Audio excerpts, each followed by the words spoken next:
일화 줄거리. 가난하게 살지만 성실한 농부인 왕룽은 성 안에서 가장 부자인 황씨댁의 여종 오란을 아내로 맞이한다. 오란은 외모는 보잘것없지만 알뜰하고 강인한 전형적인 농부의 아내감이었다. 선천적으로 부지런한 농부인 왕룽과 오란은 밤낮을 가리지 않고 열심히 일했고 조금씩 넉넉해지는 가운데 첫아들이 태어나자 크나큰 삶의 행복을 맛본다. 생활에 점점 여유가 생기자 왕룽은 가세가 기울어가는 황부잣집 논을 사들이기로 마음먹는다. 6. 왕룽이 새로 산 땅은 그들의 생활에 큰 변화를 가져왔다. 처음 그가 벽에 숨겨두었던 돈을 꺼내가지고 황부잣집으로 가서 주인 영감과 대등한 입장으로 말할 수 있었던 것은 명예로운 일이었으나 그는 곧 후회를 했다.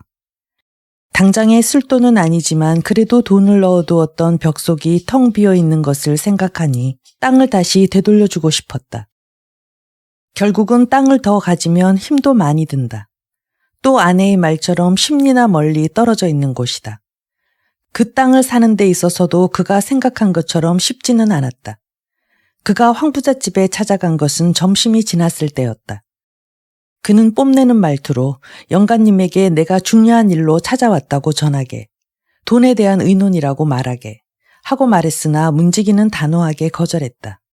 온 세상의 금덩이를 다 준대도 나는 저 호랑이 같은 영감님이 주무실 때는 깨울 수 없소.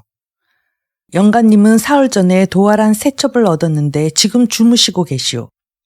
만약에 깨우기만 하면 내 모가지가 위태롭소. 이렇게 말하고 그는 사마귀 위에 있는 새 가닥 수염을 만지작거리면서 익살스럽게 말을 이었다. 그리고 돈 얘기쯤으로 영감이 깬다고 생각하면 말이 안 돼요. 영감님은 돈 속에서 자랐으니까 말이요. 그래서 결국 땅 흥정은 대리인과 하기로 됐는데 그 사내는 개기름이 번질번질한 능글맞은 사내였다. 또한 반드시 이런 거래에 있어서는 자기 몫을 챙기는 사람이었다. 그래서 흥정이 끝난 뒤에도 가끔 왕룽은 역시 돈이 땅보다 낫다고 생각했다. 그에게 주어버린 빛나는 은전이 아깝다고 생각되었던 것이다. 하여튼 땅은 왕룽의 소유가 됐다. 2월 어느 흐린 날 그는 땅을 보러 갔다. 아직 아무도 그 토지가 그의 것이 된 줄은 모른다. 그는 혼자서 긴 네모꼴로 성벽을 둘러싼 해자를 따라 검은 땅을 살펴보니 길이가 300보, 넓이가 120보였다. 내 기퉁이에는 황씨의 소유라는 큼직한 표석이 아직도 서 있었다. 이 표석 대신에 그의 이름을 새긴 표석을 세워야 한다.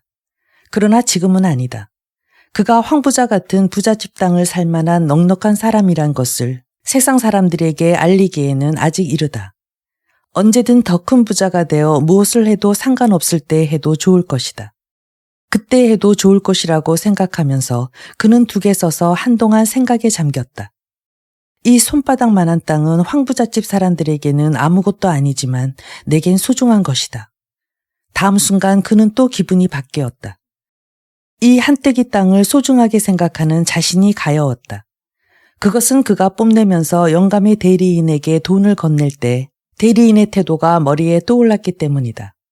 그때 대리인은 아무렇게나 돈을 끌어넣으면서 아무튼 이것으로 큰마님이 며칠 쓰실 아편값은 되지 하고 말했던 것이다.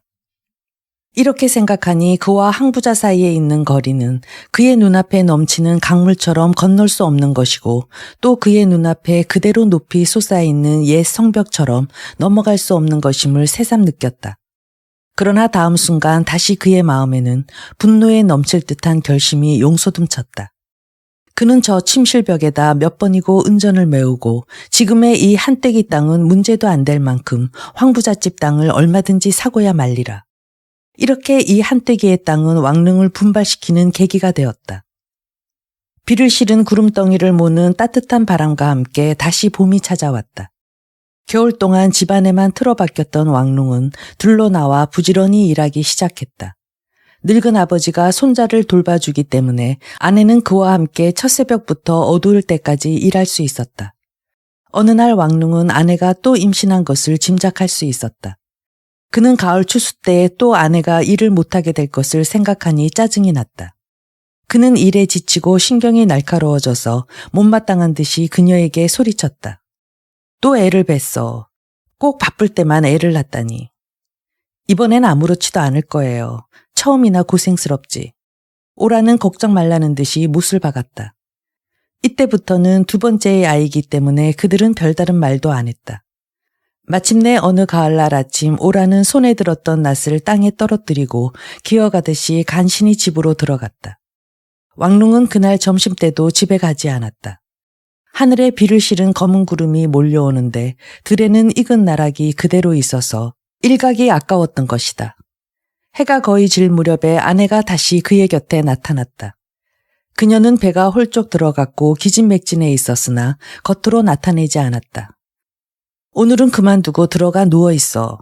왕룽은 이런 말이 곧 입 밖으로 나올 것 같았으나 아내가 아이 낳기에 고생한 것만큼 자신도 일에 지쳐서 못 견딜 지경이라는 생각이 나서 다만 낯을 움직이며 한마디로 묻기만 했다. 아들이야, 딸이야. 오라는 나직이 대답했다. 또 아들이에요. 그 이상 그들은 아무 말도 없었으나 왕룽은 기뻤다. 쉴 새 없이 엎드려서 나락을 베는 것도 고통스럽지 않았다. 멀리 지평선 위에 자줏빛 구름 위로 달이 떠오를 때 비로소 밭일을 마치고 돌아왔다. 왕룽은 늦은 저녁을 끝내고 햇볕에 탄 몸을 찬물에 씻고 나서 찬물로 입을 가신 다음에야 갓난아이를 보러 침실로 들어갔다. 저녁 준비를 마치고 들어가 누웠던 아내 곁에 갓난아이가 누워있는데 첫 아이보다는 크지 않았지만 그래도 토실토실한 게 얌전했다. 왕룽은 만족스러운 듯이 가운데 방으로 돌아갔다. 해마다 아들을 낳는다. 그럴 때마다 붉게 물들인 달걀을 여러 집에 돌린다는 것은 할 수 없는 노릇이니 지금부터는 그만두기로 한다. 그건 첫 아이 때만 하면 되는 거다. 아내가 시집 온 후론 모든 일이 잘 된다. 그는 큰 소리로 아버지를 불렀다. 아버지, 또 손자가 태어났어요. 큰 놈은 아버지가 데리고 주무시지요. 늙은 아버지도 매우 기뻐했다. 늙은 아버지는 따뜻한 손자의 몸뚱이로 늙은 몸을 덮게 하고 싶었던 것이다. 지금까지는 아이가 어미 곁을 떨어지질 않았다. 그러나 이제는 그 뒤뚱거리는 다리로 버티고 서서 어미 곁에 누워있는 동생을 시무룩하게 들여다보다간 제자리가 없어진 것을 알았음인지 고분고분하게 할아버지 방으로 가서 자게 되었다. 그 해도 풍년이었다. 왕룽은 곡식을 팔아서 다시 벽 속에다 은전을 간직해 둘 수 있었다. 황부잣집에서 산 땅에서는 그가 이제까지 짓던 땅보다 2배나 추수할 수 있었다. 토질도 좋거니와 물길이 좋아서 마치 잡초가 우거지듯 모를 심지 않은 곳에도 번졌다. 이제는 그 땅이 왕룽의 소유란 것을 누구나 알게 되었다. 마을에서는 그를 이장으로 떠받들자는 이야기까지 나돌았다. 7. 왕룽의 삼촌은 왕룽이 처음부터 염려하던 것 같이 이 무렵부터 골칫거리가 되었다. 그의 삼촌은 왕룽의 아버지의 동생이기 때문에 만약 생활이 어렵게 되면 왕룽의 부양을 받을 권리가 있다고 당연히 생각했다. 왕룽의 집이 가난해서 끼니가 궁색했을 적에는 그의 삼촌은 그의 전답으로 나온 곡식으로 7아이와 처자를 부양했었다. 그러나 삼촌 식구는 먹기만 하고 손 하나 까딱하지 않았다. 숙모는 집안 청소조차 하지 않고 아이들은 얼굴에 붙은 밥티까지 씻지 않았다. 딸아이는 시집갈 나이가 돼도 머리에 빗질을 하지 않을 뿐 아니라 거리로 나다니면서 쉽게 남자들과 얼굴을 맞대고 말을 건네기까지 했다. 이것은 집안 친척에게도 매우 수치스러운 일이었다. 어느 날 왕룽은 사촌 만누이의 그런 꼴을 보자 집안 수치로 생각하고 삼촌 집까지 찾아갔다. 저렇게 마구 나가다니면서 이 사람 저 사람들과 말을 함부로 건네면 누가 장가들려고 하겠소. 이제 시집갈 나이인데 오늘도 거리의 논팽이가 어깨에 손을 대도 창피한 줄도 모르고 웃기만 하더군요. 그러나 숙모는 도리어 왕룽에게 악을 썼다. 아니, 시집 보내려 해도 시집 보낼 돈이나 중매쟁이 신발값 줄 놈이 있다더냐. 그야 그렇겠지. 누구처럼 처치 못할 만큼 돈이 남아서 부잣집 땅을 사들이는 사람의 말이야 다 옳지. 그렇지만 너의 삼촌은 운수가 없어. 처음부터 운수가 나쁘니까. 그것이 너의 삼촌 죄인지 천명인지 다른 사람들의 곡식들은 잘 되는데 우리 집 곡식은 나기도 전에 땅속에서 말라버리고 몹쓸 잡풀만 무성하다. 내 삼촌은 등골이 부러지라 이래도 그러니까 하는 수 없지. 그녀는 까닭없이 눈물을 짜고 미친 사람 모양으로 자기 머리를 쥐어뜯으며 고래고래 소리 질렀다. 그야 남들은 아무도 모르지. 팔자소간이니까. 다른 집들 밭에는 나락이나 밀들이 잘 되는데 우리 밭에는 풀만 나고 집도 다른 사람 집은 몇백 년이 돼도 아무렇지 않은데 우리 집은 축대가 무너지고 벽이 뚫어지니 말이야. 다른 여자들은 아들만 잘났는데 이녀는 아들을 봬도 낳을 때는 계집애란 말이야. 아이고, 이 망할년의 팔자를 어떻게 할꼬. 너무나 큰 소리로 떠들어대는 바람에 이웃 아낙네들이 무슨 병고가 생겼나 하고 문 밖으로 뛰어나와서 구경했다. 그러나 왕릉은 숙모의 발악을 꾹 참고 듣다가 할 말만 했다. 그야 그렇겠죠. 제가 숙부님께 충고한다는 건 말도 안 될 일이죠. 그렇지만 이 말만은 해두어야겠어요. 누구나 딸 자식이란 다 소문이 나기 전에 치워야 해요. 암캐를 아무렇게나 거리에 내놓으면 새끼를 내지르기 쉽단 말이에요. 그는 이렇게 바른 말을 하고는 악다구니를 하며 덤비는 숙모를 그대로 내버려 두고 집으로 돌아왔다. 이해에는 그 황부자의 땅을 살 작정이고 여유만 있다면 해마다 살 생각이었다. 그리고 집을 새로 지을 것도 생각했다. 그는 이렇게 큰 지주로서 성공할 꿈을 꾸고 있는데 게을러 빠진 삼촌이 근방에 돌아다니면서 귀찮게 굴 것을 생각하니 불쾌하기만 했다. 이튿날 삼촌이 왕릉이 일하는 밭으로 찾아왔다. 오라는 둘째 아이를 낳은 지 벌써 10달이 지나 세 번째 해산이 가까웠다. 이번에는 몸이 무거워 며칠간 누워있고 밭에 나오질 않았다. 왕릉은 혼자서 일하고 있었다. 삼촌은 일항을 따라 터덜거리며 밭둑길을 걸어왔다. 언제나 삼촌은 우도단추를 끼지 않았다. 그리고 허리끈을 아무렇게나 둘러매었기 때문에 갑자기 바람이 불면 옷이 벗겨질 것 같았다. 그는 왕릉의 곁으로 와서 왕릉이 콩밭고랑에 괭이질하는 모양을 물끄러미 바라보았다. 마침내 왕릉은 고개를 들지 않고 퉁명스럽게 말했다. 숙부님이 오셨는데 안 됐지만 손을 뗄 사이도 없으니 용서하세요. 이 콩을 잘 되게 하자면 아시다시피 두세 번 이렇게 갈아붙여야 하니까요. 숙부님 밭은 다 갈았겠죠. 전 워낙 손이 느려서 아무리 해도 쉴 사이가 없군요. 삼촌은 왕릉이 빈정대는 눈치를 알았으나 그래도 부드러운 말투로 대답했다. 나는 팔자가 사나운 모양이다.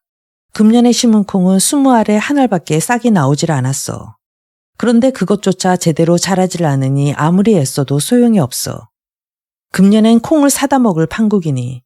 삼촌은 깊이 한숨을 쉬었다. 왕릉은 마음을 단단히 먹었다. 삼촌이 어떤 청을 하러 온 것이 분명하기 때문이다. 그는 그저 모른 척하고 부지런히 밭고랑을 갈기만 했다. 작은 흙덩이를 더 곱게 부수기도 했다. 무럭무럭 자란 콩은 줄도 곱게 나란히 서서 밝은 햇볕을 받으며 땅 위에 뚜렷한 그림자를 드리웠다. 마침내 삼촌은 참다 못해서 입을 열었다. 내 숙모 말을 들으니 어제 내 누이 걱정을 했다는구나. 정말로 내 말처럼 아직 나이는 어려도 성숙했어.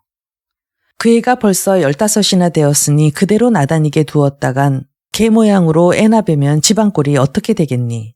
생각해봐라. 내 집에 그런 일이 생긴다면 내 꼴인들 어떻게 되겠나를. 왕릉은 힘껏 괭이를 내리찍었다.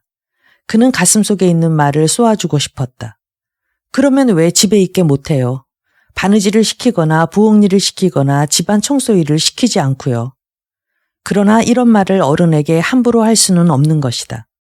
그는 콩포기 주위에 있는 흙덩이를 괭이로 곱게 부수면서 못마땅한 얼굴로 잠자코 삼촌의 말을 듣기만 했다. 삼촌은 슬픈 말투로 말을 계속했다. 내 아버지처럼 너같이 부지런한 자식을 두었더라면 좋았을 텐데. 내 숙모는 계집애만 낳고 하나 있는 아들이란 건 게을러 빠져 일을 안 하니 차라리 없는 것이 나을 거야. 그렇지 않다면야 나도 너처럼 부자가 됐을 테지. 그리고 내가 부자가 됐더라면 너와도 나눠 쓰지. 그야 틀림없이 나눠 쓰고 말고. 그뿐일까? 내 딸이 있다면 상당한 곳에 시집도 보내주지. 또 내 아들이 있다면 내가 보증금을 대서라도 큰 상점에 점원으로 보내줄 거야. 내 집도 돈 아끼지 않고 고쳐주고 내가 먹고 싶은 대로 먹게도 하고 내 아버지와 조카까지도 소중히 생각하고 잘 먹일 거야. 같은 피를 나눈 형제이니만큼. 왕릉은 간단히 대꾸했다. 제가 부자가 아닌 것은 숙부님도 잘 아시죠.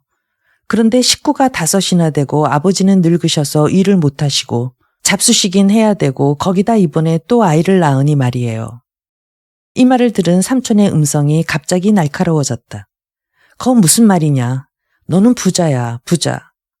아무튼 너는 황부잣집의 땅을 샀으니까. 이 마을에 그런 사람이 어디 있니?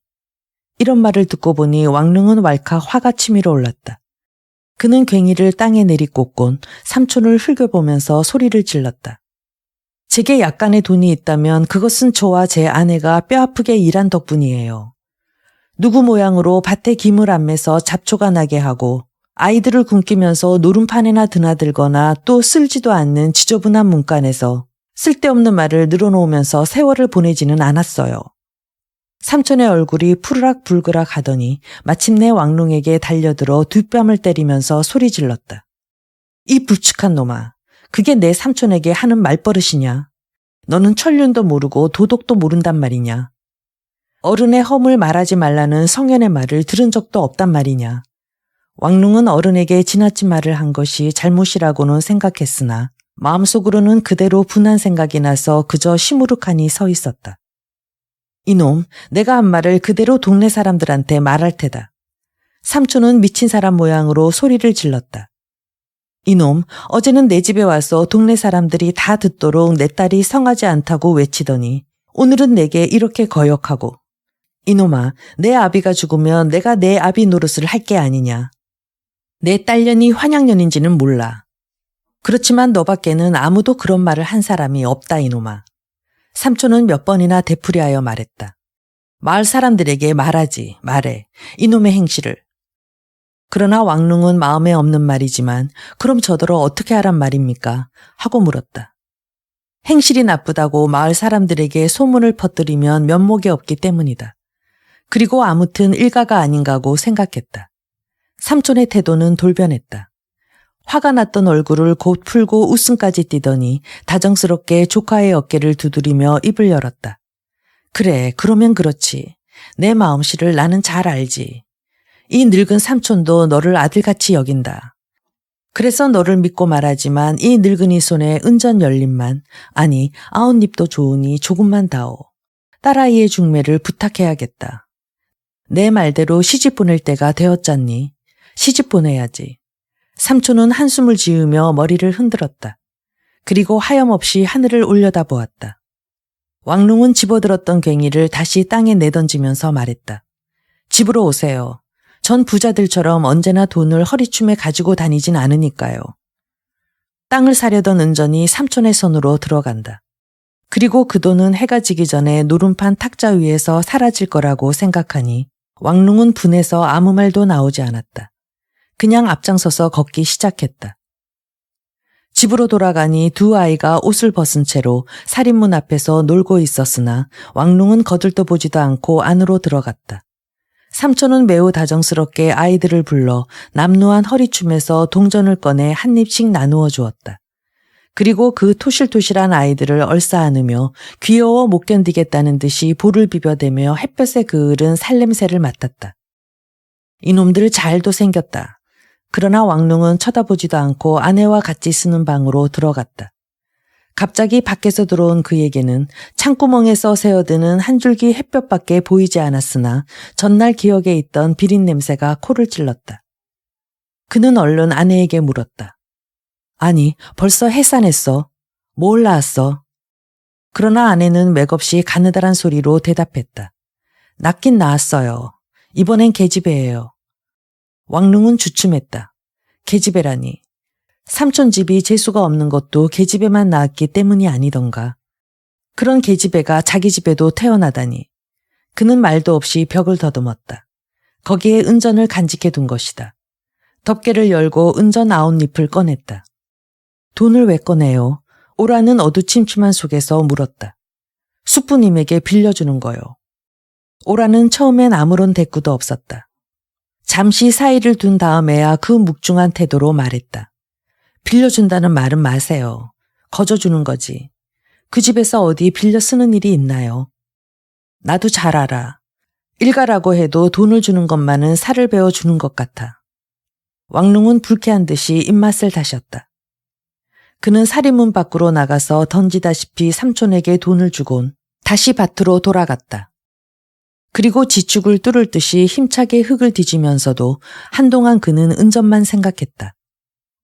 그가 내어준 은전이 노름판 탁자 위에서 놈팡이들 손에 사라져가는 모습이 눈에 선했다. 그가 천신만고로 피땀을 흘려가며 땅을 파서 모은 그 돈이 그렇게 사라지고 마는 것이다. 그는 일에 지쳤을 무렵에야 비로소 분노도 가라앉고 다시금 집안 생각이 머리에 떠올랐다.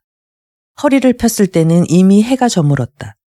그리고 다시 생각나는 것은 집안에 식구가 하나 더 늘었다는 사실과 또 계집애를 낳기 시작했다는 것이다.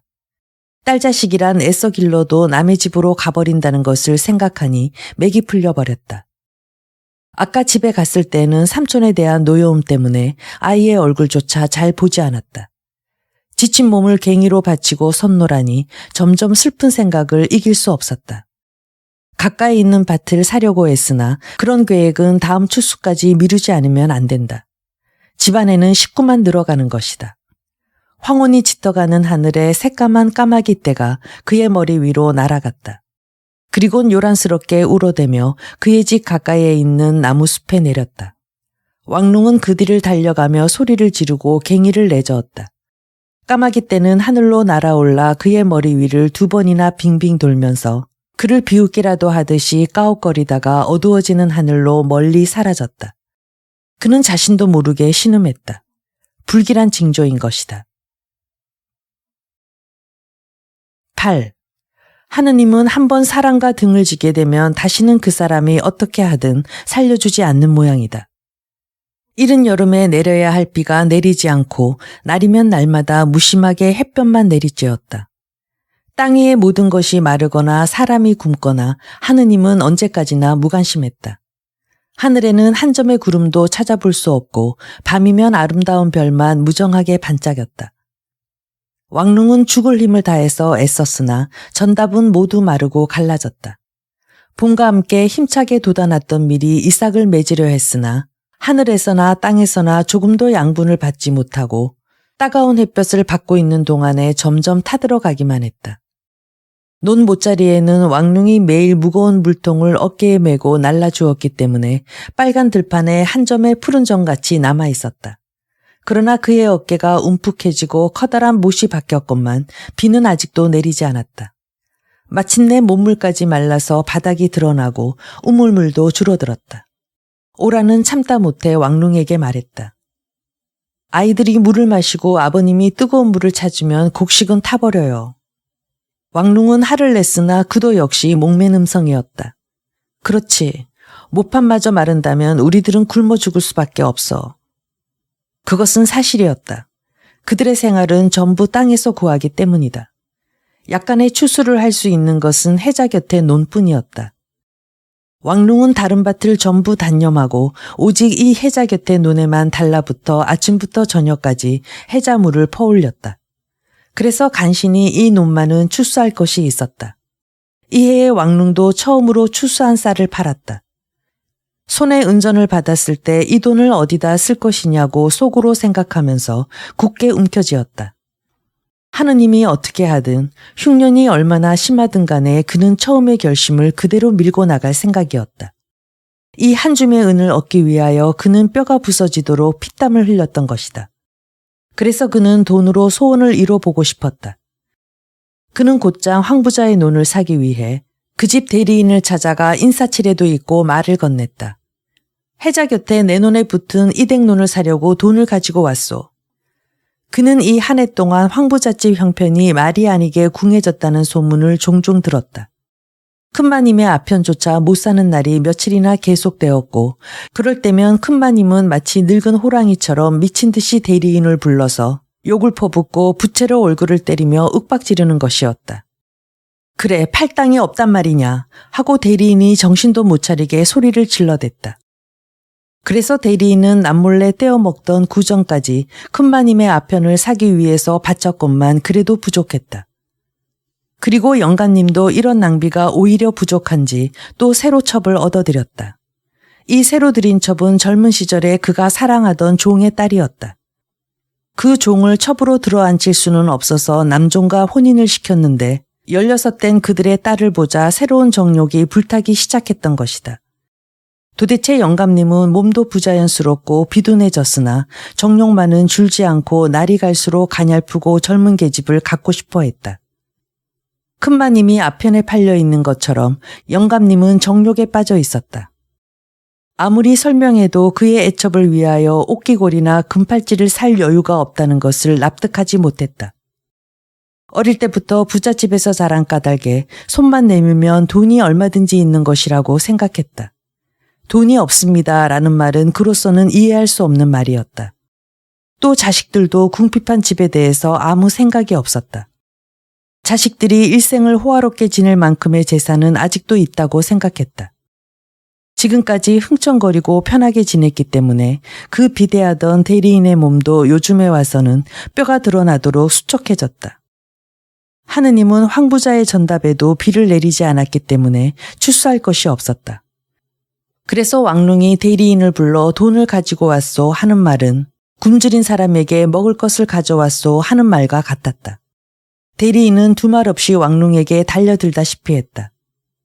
전날 같으면 차를 마셔가며 흥정했을 것이 이번에는 눈이 번쩍 뜨이는 듯이 곧 나지막한 음성으로 열심히 수군대곤 간단하게 흥정해버렸다. 그래서 돈은 대리인의 손으로 넘어가고 증서의 서명 날인이 끝나니 땅은 왕릉의 것이 되었다.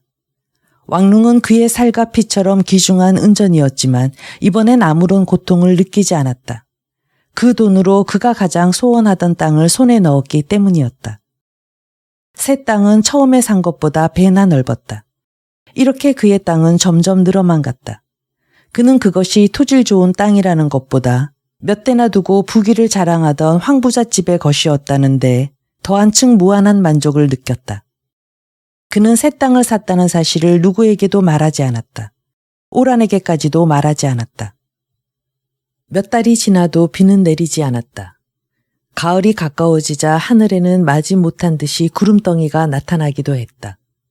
마을 거리에는 할 일 없는 사람들이 모여서 걱정스러운 듯이 하늘을 쳐다보며 저 구름이 비를 싣고 있느니 없느니 하고 이야기를 했다. 그러나 비를 가져올 만한 구름이 보이기 전에 먼 사막에서 불어오는 북서풍이 구름을 빗자루로 쓸어버리듯 몰아갔다. 맑게 개인 하늘엔 아침마다 불같은 태양이 솟아올라 저녁이면 쓸쓸히 져버렸다. 그리고 밤이 오면 밝은 달이 태양처럼 빛났다. 왕릉은 밭에서 타다 남은 약간의 콩을 거두었다. 또 모를 옮겨 심기도 전에 누렇게 마른 못자리에 심었던 옥수수도 조금은 추수할 수 있었다. 한 알의 콩도 헛소리할 수 없었다. 그는 아내와 콩단을 헤쳐놓고 도리깨질을 한 다음에 두 아이를 시켜 여기저기에 흩어진 콩알을 낱낱이 줍게 했다. 옥수수를 갈 때도 한 알도 흘리지 않도록 조심했다. 옥수수대를 땔감으로 간수해 두려고 하자 오라는 말했다. 그건 떼지 않는 게 좋아요. 내가 어려서 산동에 있을 무렵에 흉년이 들어 옥수수대를 갈아먹은 적이 있어요. 다른 풀을 먹는 것보다 나아요. 그 말에 그들은 모두 아이들까지도 넉나간 사람 모양으로 멍하니 한동안 말이 없었다. 이렇게 무섭게 가물어서 흉년이 들 때는 누구나 불안한 생각이 드는 것이다. 아무런 두려움도 모르는 것은 어린 젖먹이 계집아이 뿐일 것이다. 그에게는 어미의 불룩한 두 젖이 있어 배불리 먹을 수 있기 때문이다. 오라는 아이에게 젖을 물리면서 중얼거렸다. 실컷 빨아라, 이 불쌍한 것아. 지금 많이 먹어두어라. 머자나 못 먹게 될 테니. 그런데 하느님은 아직도 그들의 고생이 충분하지 않았다는 것인지 오라는 또 아이를 배웠다. 임신한 탓인지 젖이 나오지 않았다. 집안 식구들은 배가 고파서 무섭게 보채는 젖먹이의 울음소리에 몸을 떨었다. 만약에 그 누가 왕릉에게 그 어려운 가을을 어떻게 살아왔소 하고 묻는다면 그는 나도 모르겠소. 이럭저럭 살아왔지 하고 대답했을 것이다. 그러나 아무도 그렇게 묻지 않았다. 어떻게 살아가오 하고 남의 사정을 물어볼 만한 여유 있는 사람이 이 지방엔 한 사람도 없었기 때문이다. 오늘은 뭘 먹고 지낼까? 모두 그렇게 자신에게만 물어볼 따름이었다. 또 우리는 뭘 먹고 아이들에겐 뭘 먹이나 하는 걱정들 뿐이었다. 왕룽은 정성껏 소를 돌보았다. 처음엔 집도 먹이고 콩깍지나 콩대도 조금씩 주었다. 그것이 없어지자 나뭇잎을 뜯어다가 주기도 했으나 겨울이 되고는 그것조차 구할 수 없었다. 이젠 갈 밭도 없었다. 씨앗을 뿌려보았자 말라버릴 뿐이다.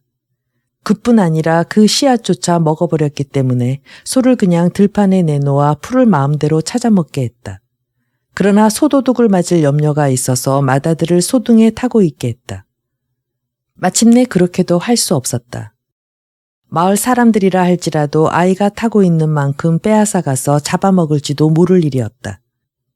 그래서 그는 소를 문간에 메어 두었더니 날이 갈수록 뼈와 가죽만 남게 되었다. 그러는 동안에 쌀도 떨어지고 밀도 떨어져 약간의 콩과 옥수수만이 남았다. 소는 배가 고파서 웅얼거렸다. 그 소리를 들은 늙은 아버지가 말했다. 이젠 소를 잡아먹는 수밖에 없다. 왕룽은 소리를 내어 울었다. 그에겐 그 말이 다음엔 사람을 잡아먹을 수밖에 없다 하는 말과 다름없이 들렸기 때문이었다. 그 소는 송아지 때 사들인 이후 왕룽과 같이 자라다시피 했다. 언제나 같이 일하면서 기분에 따라 나무라기도 하고 칭찬도 해오던 사랑하는 친구 같은 정든 소였다. 소를 잡아먹으면 어떻게 해요? 나중 일도 생각해야죠. 그러나 늙은 아버지는 예사롭게 대답했다. 그렇지만 사람 목숨과 바꿀 수 있겠어. 내 목숨과 소 목숨과 어느 것이 더 중하단 말이냐. 그리고 또 내 아이들 목숨보다 소 목숨이 더 중요하단 말이냐. 아무리 해도 사람의 목숨은 다시 살 수 없지만 소는 다시 살 수 있지 않느냐. 그러나 왕룽은 그날 소를 잡을 용기가 나지 않았다. 이튿날도 또 이튿날도 그대로 지냈다.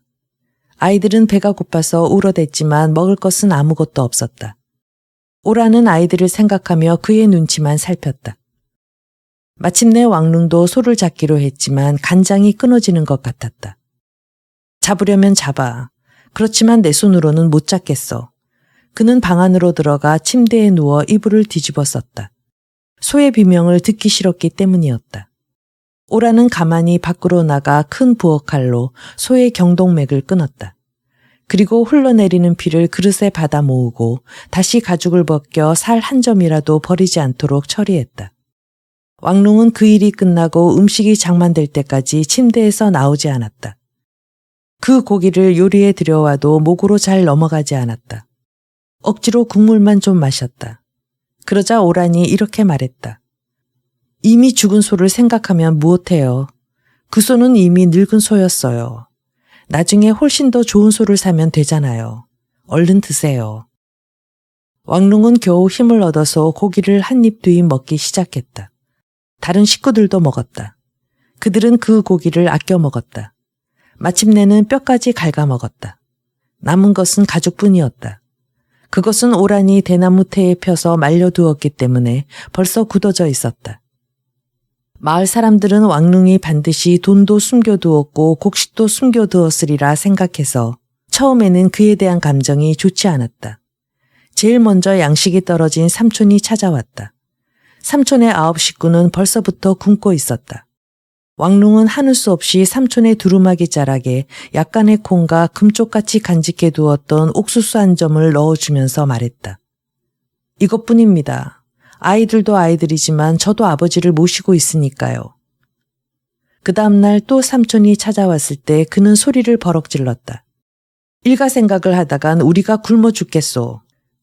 그날부터 삼촌은 발길에 채인 개 모양으로 왕룽에게서 돌아섰다.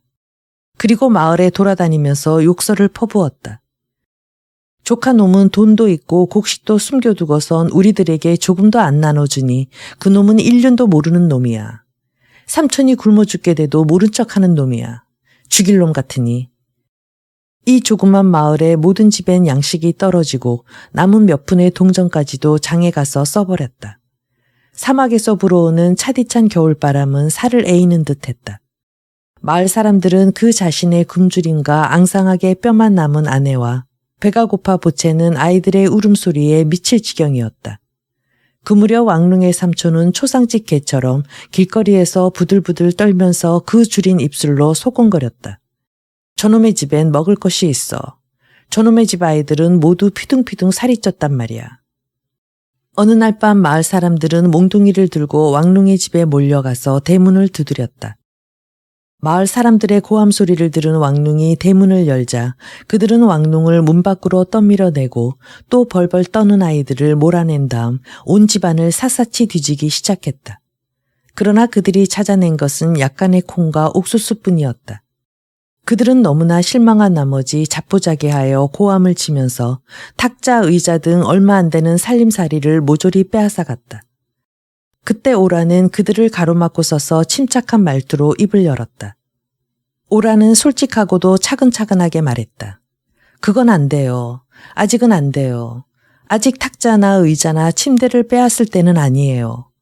당신네들은 우리들의 먹을 것을 한 알도 안 남기고 빼앗았지만 아직 당신네들의 탁자나 의자는 팔지 않았으니 우리 것도 가져가서는 안 돼요. 우리들은 모두 같은 처지예요. 이젠 우리들도 당신네보다 더 가진 것이 없잖아요. 당신네들이 우리 것을 빼앗았으니 그것만큼 우리보다 더 많이 가졌잖아요. 더 많이 가진 사람은 벼락을 맞을 거예요. 이러지 말고 우리 다 같이 풀뿌리도 캐고 나무 껍질도 벗겨서 아이들을 먹여 살려야 할 것 아니에요. 당신네도 자식이 있지 않아요. 나도 이 세 자식과 또 배 안에 든 자식이 있으니. 오라는 이렇게 말하면서 자기의 아픈 배를 눌렀다. 마을 사람들은 모두가 악한 사람들이 아니었기 때문에 이런 말을 듣자 도리어 부끄러운 듯이 슬금슬금 한 사람씩 나가버렸다. 그러나 이웃의 칭서방만은 나가지 않았다. 본래 키도 작고 말이 없는 원숭이 얼굴 같은 모습의 그였다.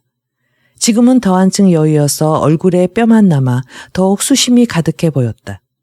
그는 사과할 생각이었다. 그는 원래 착한 사나이였는데 배고파서 보채는 아이들 때문에 이런 행동을 한 것이다. 그러나 이제 사과를 하려면 아까 한 줌 빼앗아 지고 있는 옥수수를 도로 내놓아야 할 것이므로 그것이 애통했다. 움푹 패인 눈으로 왕룽을 쳐다보기만 하다가 그도 슬그머니 어둠 속으로 사라져버렸다. 왕룽은 마당에 멍하니 서 있었다. 가을 추수 때면 언제나 타작을 하던 그 마당이다. 그러나 벌써 여러 달 동안 이 마당은 그냥 버려져 있다.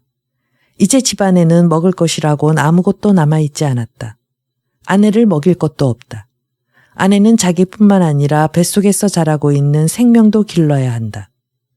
그 한 생명은 사정없이 어미의 피와 살을 빨아먹으며 살아간다.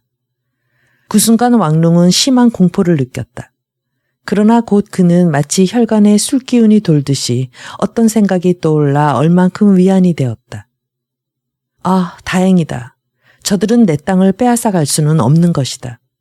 나는 다행히 곡식을 팔아서 땅과 바꾸어 두었던 것이다. 만약에 돈을 가졌더라면 오늘 저들에게 빼앗겼을 것이다. 그 돈으로 곡식을 장만해 두었더라도 오늘 남김없이 저들이 가져갔을 것이다. 땅을 사두었기 때문에 남아있는 것이다. 아무튼 땅은 내 것이다. 9. 멍하니 문간에 앉았던 왕룽은 이래서는 안 되겠다고 생각했다. 이 아무것도 없는 집안에서 그대로 앉아 죽기만을 기다릴 수는 없다. 날로 말라만 들어서 허리끈을 졸라매야 하는 몸에도 그래도 살아야겠다는 마음만은 남아있었다. 이제 겨우 인생의 봄을 맞이한 청춘을 그대로 무정한 운명에 내맡기기는 싫었다. 그는 형용할 수 없는 분노에 사로잡힐 때가 많았다. 이따금 미친 사람처럼 마당에 뛰어나와서 한결같이 푸르고 맑은 구름 한 덩이 찾아볼 수 없는 싸늘하고 무정한 하늘을 향해 주먹을 휘둘렀다. 이 빌어먹을 하늘아 하고 아무렇게나 되라는 듯 무엄하게 욕을 했으나 다음 순간 천벌이 두렵기도 했다. 그러나 다시 화가 치밀어 원망스러운 듯이 소리를 질렀다. 내 마음대로 해라. 천벌을 받기로니 이보다 더 하려고. 어느 날 그는 굶주려서 후들거리는 무거운 다리를 이끌고 사당으로 갔다. 그리고 태연히 여신령과 나란히 앉아있는 자신의 얼굴에 마음껏 침을 뱉었다. 두 지신 앞에 향을 피워본 지도 이미 오랜 일이다. 이 몇 달 동안 어느 한 사람도 향을 피워 올리지 않았다. 붉은 종이로 만든 옷이 낡아져서 흑살이 보이건만 어디 바람이 부느냐는 격으로 그대로 앉아만 있다. 왕룽은 이를 부드득 깔고 지신을 저주하면서 집으로 돌아가 고된 몸을 그대로 침대에 던졌다. 모두 누워만 있었다.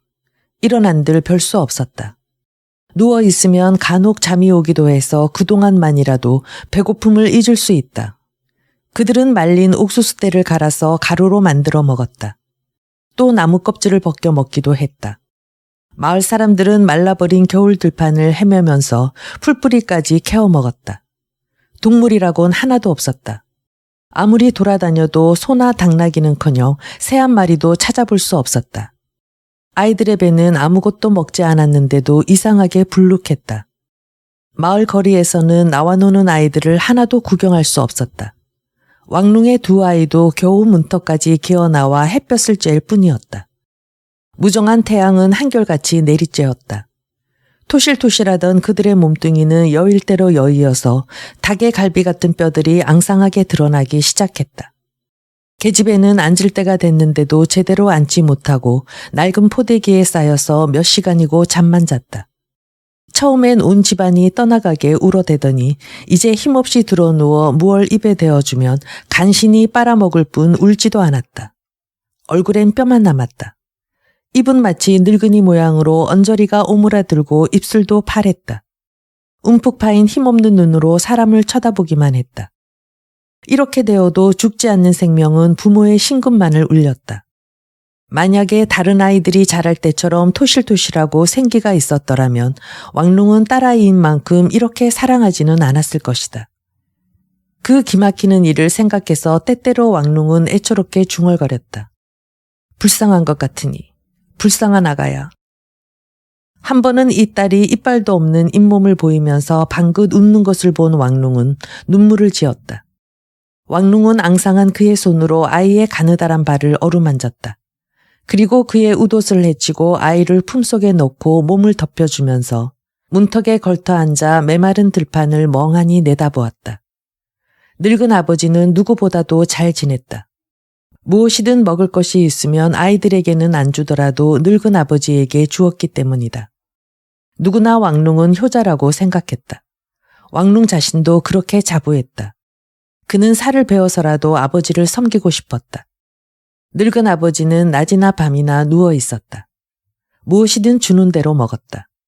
그래서 햇볕이 따뜻한 낮이면 문턱까지 기어나올 기력이 아직 남아 있었다. 그는 누구보다도 마음이 너그러웠다. 어느 날 노인은 마치 깨진 대통에서 간신히 불려나오는 바람소리 같은 목소리로 말했다. 이보다 더 심한 해도 있었느니라. 그때는 얼마나 혹심했던지 아이를 잡아먹는 것도 보았다.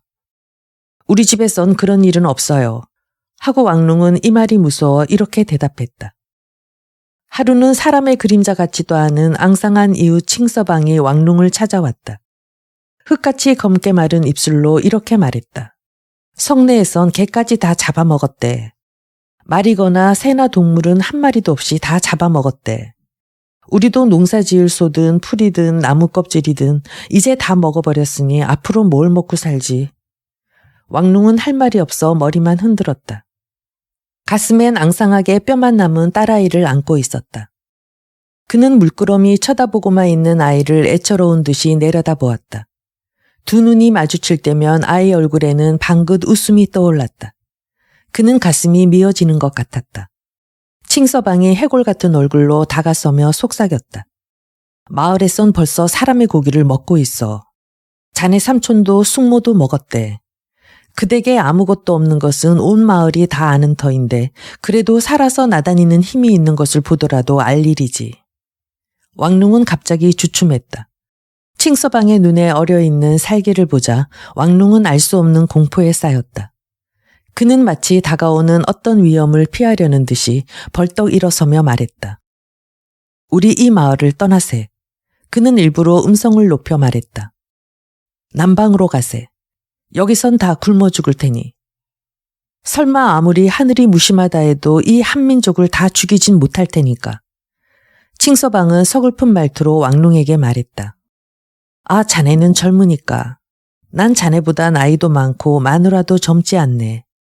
자식이라곤 몹쓸 계집애 뿐이니 나는 죽어도 한이 없으니까 여기서 죽겠네. 그런 말 말게. 자네는 나보다 팔자가 좋으이. 나는 나이 많은 아버지가 계시고 아이가 셋이나 된단 말이야. 그뿐인가? 또 뱃속에도 들어있으니. 아무튼 난방으로 안 가고 여기 있다가는 미친 개 모양으로 서로 잡아먹게 될 것 같네. 이렇게 말하고 보니 왕룽은 자기의 말이 옳다고 생각되었다. 그래서 큰 소리로 아내를 불렀다. 오라는 음식거리도 없고 부엌에 불을 지필 나무조차 없기 때문에 언제나 침대에 누워있기만 했다. 여보, 우리 난방으로 가야겠소. 이렇게 말하는 그의 음성은 이 몇 달 동안에 누구도 들어본 적이 없는 힘찬 목소리였다. 아이들이 그의 얼굴을 쳐다보았다. 늙은이도 침실에서 비실거리며 나오고 오란도 간신히 일어서서 문설주를 잡으며 말했다. 그래요. 죽더라도 걷다가 죽게. 임신한 아내의 배는 마치 허리에 혹이 달린 것 같았다. 살이 빠져서 광대뼈가 바위처럼 튀어나와 있었다. 내일까지만 기다려봐요. 그때까진 애를 낳을 것 같아요. 배가 꿈틀거리는 모양이. 그럼 내일 떠나기로 하지. 하고 왕룽은 대답했다. 왕룽은 아내의 얼굴을 보니 지금까지 자신에 대해서 느낀 것보다 한층 더 심한 쓰라림을 느꼈다. 저렇게까지 굶주린 아내가 홀몸이 아님을 생각할 때 더욱 그러했다. 가엾은 옆였네. 그래서 어떻게 걸을 셈이야. 그는 속으로 이렇게 중얼거렸다. 그리고 문턱에 기대어 있는 칭서방에게 미안한 듯 말했다. 자네 집에 무엇이든 있거든 한 줌이라도 좋으니 불쌍한 두 목숨을 살리는 셈치고 나눠주게. 그러면 저번 날 일도 잊어버리겠네. 칭서방은 무안한 얼굴로 변명하듯이 말했다. 그때부터 나는 자네에게 항상 미안스러워서 마음이 편할 날이 없었네. 자네 삼촌이 공연히 자네 집에 곡식이 많이 있다고 해서 그런 짓을 했어. 내 진정 하느님에게 맹세하지만 우리 집 문 앞 돌 밑에 팥을 조금 묻어둔 것밖에 없네. 그건 나와 내 아내가 숨겨둔 것인데 우리들이 마지막 죽을 때 그래도 뱃속에 무얼 넣고 죽겠다는 생각으로 간직해 둔 것이지만 한 줌 나눠줌세. 그리고 내일 난방으로 가겠거든 가게. 나나 우리 식구들은 여기에 남아있겠네. 나는 나이도 먹었고 아들도 없으니 죽든 살든 상관없는 사람이니까. 칭서방은 집에 들어가더니 이윽고 팥 두 줌을 보자기에 싸가지고 왔다. 흙에 묻어두었던 탓인지 곰팡이 냄새가 났다. 먹을 것을 보자 아이들은 왕룽에게 달려들고 늙은 아버지도 눈을 번뜩였으나 왕룽은 이때만은 그들을 뿌리치고 누워있는 아내에게 갖다 주었다. 오라는 아무것도 먹질 않으면 해산하다가 죽고 말 것 같아서 미안하게 여기면서도 한 알씩 먹었다. 왕룽은 몇 알의 팥을 소나기에 숨겨두곤 입에 넣어서 부드럽게 씹어 어린 딸아이 입에 옮겨주었다. 조그만 입술이 오물오물 하는 것을 보니 자기가 먹는 것 같이 느껴졌다. 그날 밤 왕룽은 가운데 방에서 밤을 새웠다. 두 아이는 늙은 아버지와 같이 자고 또 한 방에선 아내가 해산을 기다리고 있었다. 그는 맏아들을 낳을 때처럼 귀를 기울이고 앉아 있었다. 이때까지 굶어서 쇠약해져도 오라는 해산하는데 남편을 못 오게 했다. 오라는 헌 대야를 방 안에 들여다 놓고 기어다니면서 출산의 흔적을 없애버렸다. 그리고 아기가 태어난 흔적을 숨겼다. 왕룽은 몇 번이나 들어서 익숙해진 아이 우는 소리만 나기를 기다리며 마음을 졸였다. 산에건 계집애건 그런 건 문제가 아니었다. 또한 식구가 늘어나는 일만이 문제인 것이다. 차라리 죽어서 나왔으면 태어나서 굶어 죽기보다 불쌍하지는 않지 하고 그는 이렇게 중얼거렸다. 그때 가느다란 울음소리가 집안의 정적을 깨뜨렸다. 이런 때에 일이 제대로 될 리 있나. 그는 쓴 입맛을 다시며 다시 귀를 기울였다. 그러나 울음소리는 다시 나지 않았다. 온 집안은 또 무거운 정적에 잠겼다. 요즘엔 어느 집이나 이렇게 조용했다. 모두들 죽기만 기다리면서 누워있기 때문이었다. 왕룽의 집도 그러했다. 왕룽은 갑자기 무서운 생각이 들었다. 그는 벌떡 일어서서 오란이 있는 방 앞으로 가서 문틈으로 소리를 질렀다. 그는 자기 소리에 약간 기운을 얻었다. 여보, 괜찮아. 하고 말하고 나서 그는 다시금 귀를 기울였다. 그는 그렇게 앉아있는 동안에 아내가 죽지나 않았나 하는 공포에 사로잡혔다. 대답은 없으나 약간 부시럭거리는 소리가 들렸다. 아내가 뒤처리를 하는 모양이었다. 이윽고 아내의 한숨 섞인 소리가 들렸다. 들어오세요. 그는 방 안으로 들어갔다. 아내는 침대에 누워 있었다. 얼마나 여유였는지 덮고 있는 이불조차 거의 평평했다. 아내는 어쩐 일인지 혼자 누워 있었다. 아이는 어떻게 했어? 하고 왕룽은 물었다. 오라는 이불 위로 손을 뻗어 간신히 가리켰다. 마룻바닥에 죽은 갓난아이가 누워 있었다. 죽었나? 그는 문득 소리를 높여 물었다. 죽었어요. 아내는 낮은 소리로 대답했다. 왕룽은 몸을 굽혀 한 줌밖에 안 되는 갓난애의 시체를 쳐다보았다. 말라서 한 줌의 뼈와 가죽뿐인 계집애였다. 방금 우는 소리를 들었는데 살았는 줄 알았더니 하고 말하려던 왕룽은 문득 아내를 쳐다보았다. 오라는 눈을 감고 있었다. 그녀의 피부는 잿빛 같았고 뼈가 앙상하게 드러나 보였다. 극도의 고통을 참아낸 그녀의 애처로운 얼굴을 보니 그는 말문이 막혔다. 아무튼 이 몇 달 동안 왕룽의 고통은 자기 한 몸뿐이었지만 아내는 뱃속에서 굶주리고 있는 자식을 살려보려고 얼마나 애썼을 것인가. 가슴을 치는 것 같았다. 왕룽은 아무 말도 않고 아이 시체를 봉당으로 옮긴 다음 거적을 찾아서 쌌다. 동그란 머리가 이리저리 달랑거리고 목에는 두 곳에나 검은 상처가 있었다.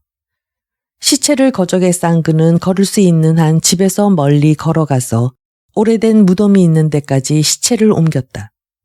그곳은 왕룽의 서편밭을 따라 있는 언덕의 중턱으로 임자 없는 무덤이 여기저기 있는 곳이었다. 그가 시체를 땅에 내려놓자마자 난데없이 늑대 같은 개 한 마리가 등 뒤에 나타났다. 왕룽이 돌멩이를 집어던져 그 여인 옆구리를 맞췄으나 그 개는 몇 발자국 물러섰을 뿐이었다. 한동안 서 있던 왕룽은 다리가 후들거리기 시작해서 손을 들어 얼굴을 가리며 그곳을 떠나버렸다. 이대로 두는 수밖에 없구나. 그는 이렇게 중얼거렸다.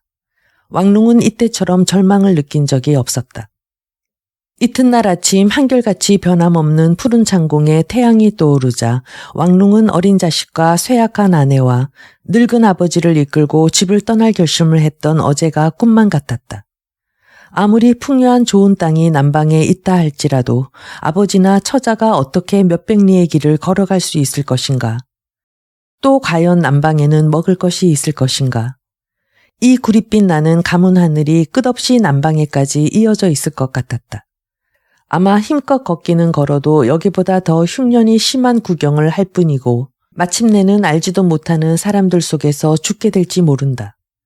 차라리 낯익은 고향에서 죽는 것이 나을 것 같았다. 이렇게 그만 용기를 잃어버린 그는 대문 앞에 앉아서 지금까지 먹을 양식이며 뗄나무며 일하기만 하면 무엇이나 얻을 수 있었던 그의 전답을 바라보았다. 그에겐 벌써 동전 한 입도 남지 않았다. 설령 돈이 있다고 하더라도 곡식을 가진 사람은 부자들에게만 판다는 소문을 들은 적도 있었다. 그러나 그것조차 지금의 그에겐 아무 흥미도 없는 일이었다. 성 안에만 간다면 먹을 것을 거저준데도 성 안까지 걸어갈 힘이 나지 않았다. 사실 그는 극도로 절망에 잠겨 이젠 배고픈 것조차 모르게 되었다. 배고픈 것이 고통스럽다는 것은 처음뿐이었다. 그때가 지난 지 이미 오래다. 이제 뱃속에서는 그렇게 심한 요구를 하지 않았다.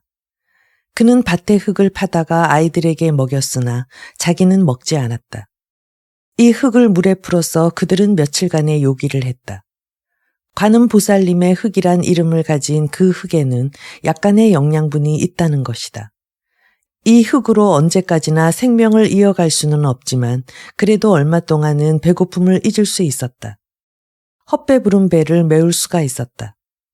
왕룽은 오라니 누가 뭐라든 이제까지 먹지 않고 소중하게 간직해둔 팥에 손대려 하지 않았다. 그리고 그녀가 이따금 한 알씩 깨무는 소리를 들을 때마다 마음의 위로를 느꼈다. 그 후 또 며칠이 지났다. 문턱에 앉아있던 왕룽은 만사를 단념하고 침대에 누워 죽음의 즐거움을 꿈같이 생각하고 있을 때 밭길을 건너서 이쪽으로 오는 사람들이 있었다. 오랜만이다. 하고 삼촌은 큰 소리로 다정스럽게 불렀다. 그리고 가까이 다가서면서 같은 말투로 말했다. 그래, 잘 지내는구나. 내 아버지는, 우리 형님도 잘 계시냐? 왕룽은 삼촌을 쳐다보았다. 여위기는 했으나 자기처럼 굶주린 것 같지는 않았다. 왕룽의 몸에 남아있던 마지막 생명력은 눈앞에 선 삼촌에 대한 분노로 불같이 타올랐다. 숙부님은 어떻게 지내왔어요?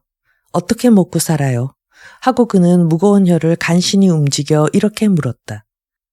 그는 곁에 서 있는 남모르는 사람들에 대한 체면도 생각하지 않았다. 다만 그는 아직도 뼈에 살이 붙어 있는 그의 삼촌만을 노려보았다. 눈이 휘둥그레진 삼촌은 손을 들어 자기 집이 있는 방향을 가리키며 말했다. 나 어떻게 먹느냐고?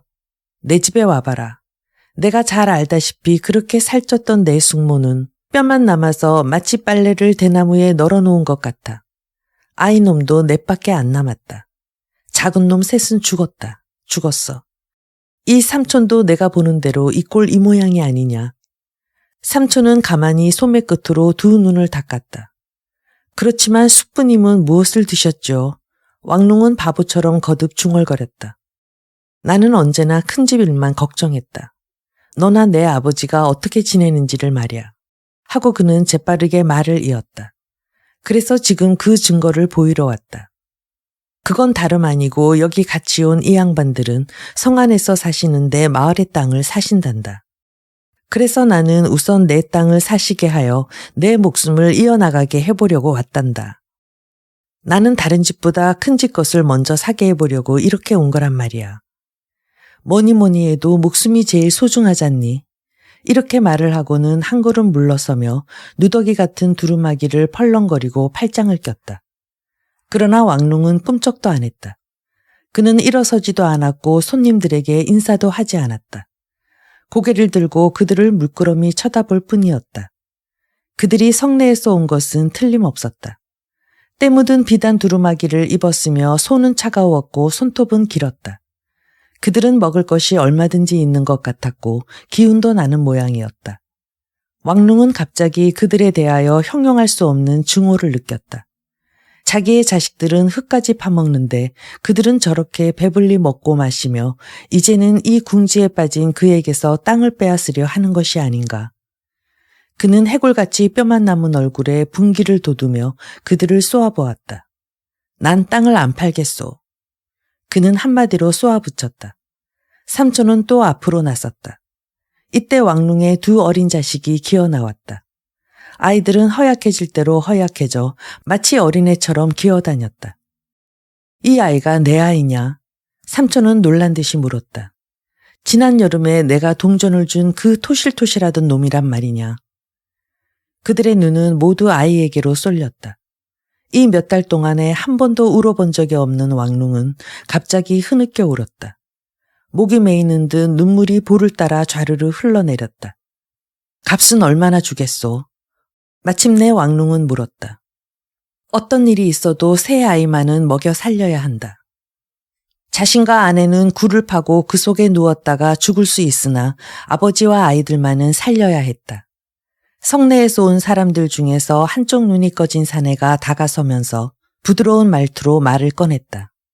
아이들이 불쌍하니까 기왕이면 누구보다 좋은 값으로 해드리죠. 하고 잠시 사이를 두더니 곧 칼로 끊듯이 잘라 말했다. 일정보의 동전 백립들이죠.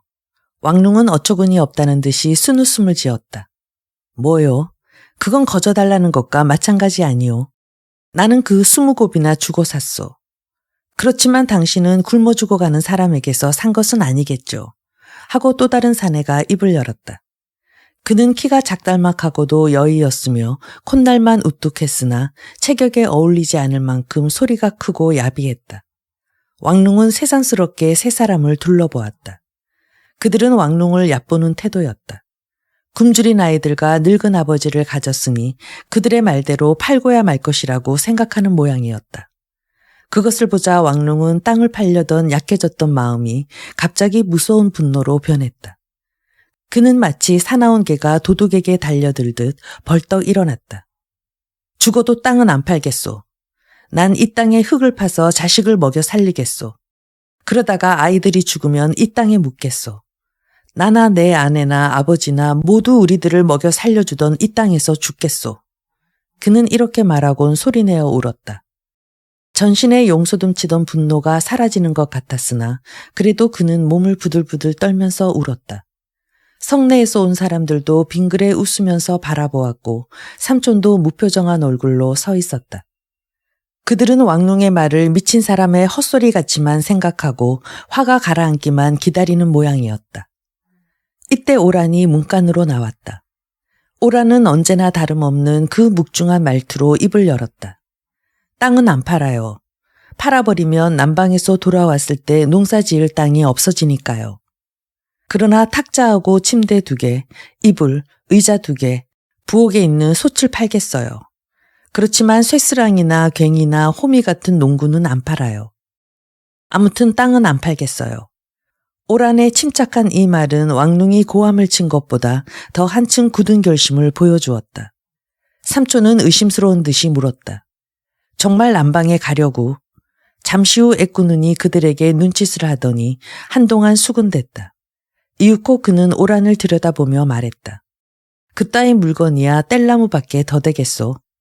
전부 합해서 은전 2푼에 판다면 사고 그렇지 않으면 그만두겠소. 그는 경멸하는 태도로 이렇게 말했으나 오란은 침착한 태도로 말했다.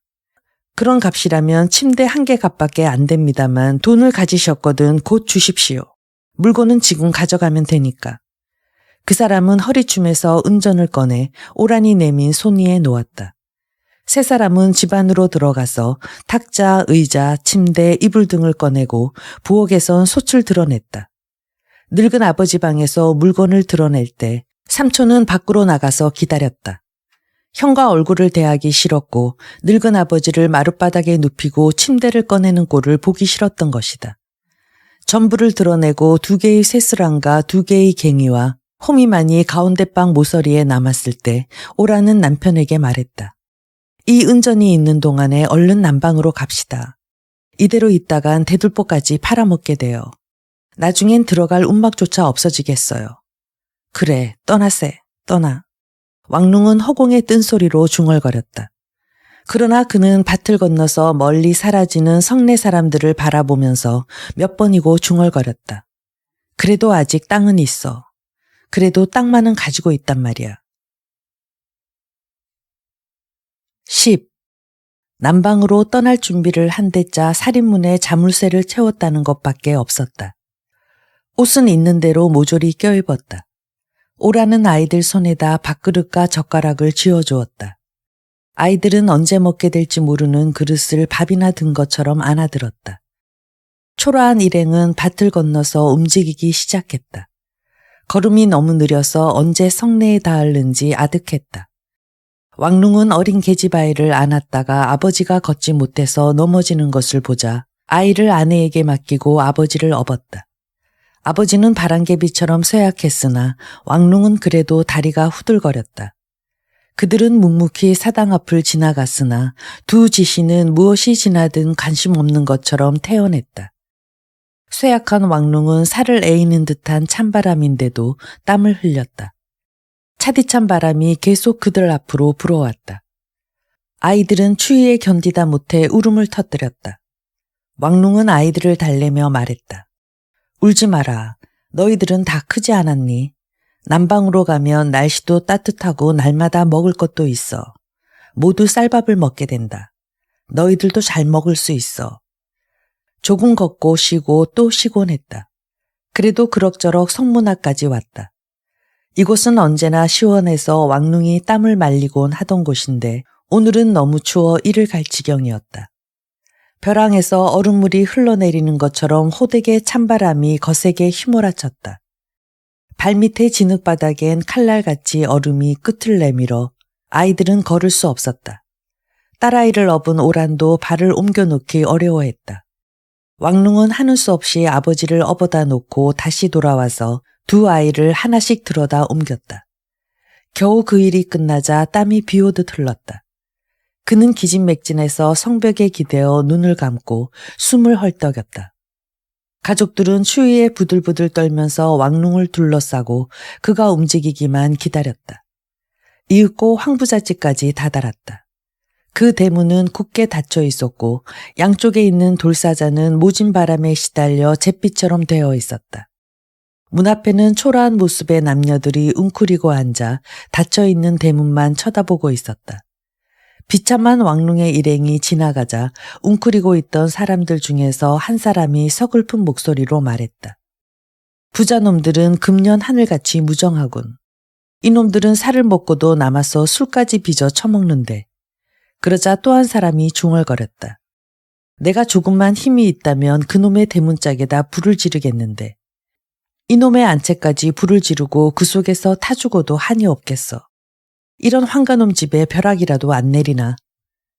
그러나 왕릉은 묵묵히 남쪽으로만 걸었다. 그들이 성내를 지나서 남문에 이르렀을 때는 벌써 해가 저물고 어둡기 시작했다. 그곳에는 남방으로 몰려가는 군중이 떼지어 있었다. 왕릉이 가족과 함께 하룻밤을 지낼 만한 자리를 찾으려고 성벽 밑을 둘러보는 동안에 그의 가족도 어느 결에 그 군중 속에 휩쓸리고 말았다. 그는 곁에서 비비적거리는 사람에게 물었다. 이 사람들은 어딜 가는 거요? 여기서 먹고 살 수 없어서 남방으로 가는 기차를 타러 가는 길이요. 저 큰 집에 기차가 나온대요. 몇 푼만 내면 탈 수 있대요. 기차. 기차라는 이름은 누구든지 들은 적이 있다. 왕릉도 언젠가 찻집에서 그 이야기를 들은 적이 있었다. 여러 개의 찻간을 쇠사슬로 이어서 사람도 짐승도 아닌 용대가리 같은 기계가 불과 물을 토하면서 달린다는 것이다. 그런 이야기를 들었을 때 그는 언제 쉬는 날에 한번 구경을 가겠다고 몇 번이나 벼렀던 것이다. 그는 성내 북쪽 떨어진 곳에 살고 있는 관계로 농사일에 시달려 그런 틈을 못 얻었었다. 더구나 그는 자신이 잘 이해 못하는 일에 대해서는 항상 믿지 않았다. 사람이란 매일 생활에 필요한 것만 알면 될 것이고 그 이상의 것을 알면 오히려 해로울 것이라고 그는 믿었던 것이다. 그러나 지금만은 그도 주저하는 눈치로 아내에게 말했다. 우리들도 기차를 타고 갈까? 그들은 늙은 아버지와 아이들을 이끌고 군중과 약간 떨어진 곳으로 비켜서서 근심스러운 듯이 마주보았다. 늙은 아버지는 금방 땅에 주저앉아 버리고 아이들은 사람들 발길에 밟히는 것도 생각지 않고 길바닥에 누워버렸다. 딸아이는 아직도 아내가 안고 있었지만 목을 축 늘어뜨린 채 죽은 아이처럼 눈을 감고 있었다. 왕릉은 놀라서 큰 소리로 물었다. 아니, 아이가 죽지 않았어. 오라는 머리를 내저었다. 아직은 살았어요. 이대로 놔두면 아마 오늘 밤 안으로 죽을 거예요. 우리도 다 죽겠어요. 오라는 더 말할 기운도 없다는 듯이 앙상한 얼굴로 남편을 쳐다보았다. 왕릉은 아무 말도 하지 않았으나 그도 그렇게 하루만 더 걷는다면 내일 밤쯤은 꼭 죽을 것만 같았다. 그래서 그는 있는 기운을 다 내어 말했다. 자, 얘들아, 일어나거라. 할아버지도 일으켜드려라. 이제부턴 걷지 않고 기차를 타고 앉아서 간다. 그때 마침 캄캄한 어둠 속에서 병력 같은 소리를 내며 두 눈에 불을 토하는 괴물인 기차가 달려오지 않았더라면 그들은 움직일 기력조차 나지 않았을 것이다. 그는 깜짝 놀라 소리를 지르며 일어섰다. 왕릉 일행은 혼잡 속에서도 서로 떨어지지 않게 손을 잡고 이리저리 밀리며 북새통에도 정신을 잃지 않고 큰 상자 같은 기차에 올라탔다. 이윽고 그들을 뱃속에 담은 괴물은 어둠 속으로 쿵쿵거리며 달리기 시작했다. 10일. 왕릉은 은전 두 잎을 꺼내 400리 길의 차비를 치렀는데 그것을 받은 차장은 거스름돈으로 동전 한 줌을 쥐어주었다. 다음 정거장에 기차가 정거하니 여러 장사꾼들이 모여들었다. 그는 빵 4개와 딸아이를 먹일 죽 한 그릇을 샀다. 이 몇 달 동안 그들은 한 번도 이런 것을 먹은 적이 없었다. 그러나 막상 입에 넣고 보니 식욕이 나지 않았다. 아이들에게는 어르기도 하고 달래기도 해서 먹였다. 그러나 늙은 아버지만은 이도 없는 잇몸으로 끈기 있게 우물거렸다. 아무래도 사람은 그저 먹어야 해. 늙은 아버지는 곁에 사람들에게 다정하게 말을 건넸다. 기차가 흔들릴 때마다 여러 사람의 어깨가 서로 마주 부딪혔다. 오랫동안 먹질 않았더니 내 밥통이 움직이지 않는 것 같아. 아무튼 이 밥통을 움직이게 해야지. 그렇다고 죽을 수야 있나.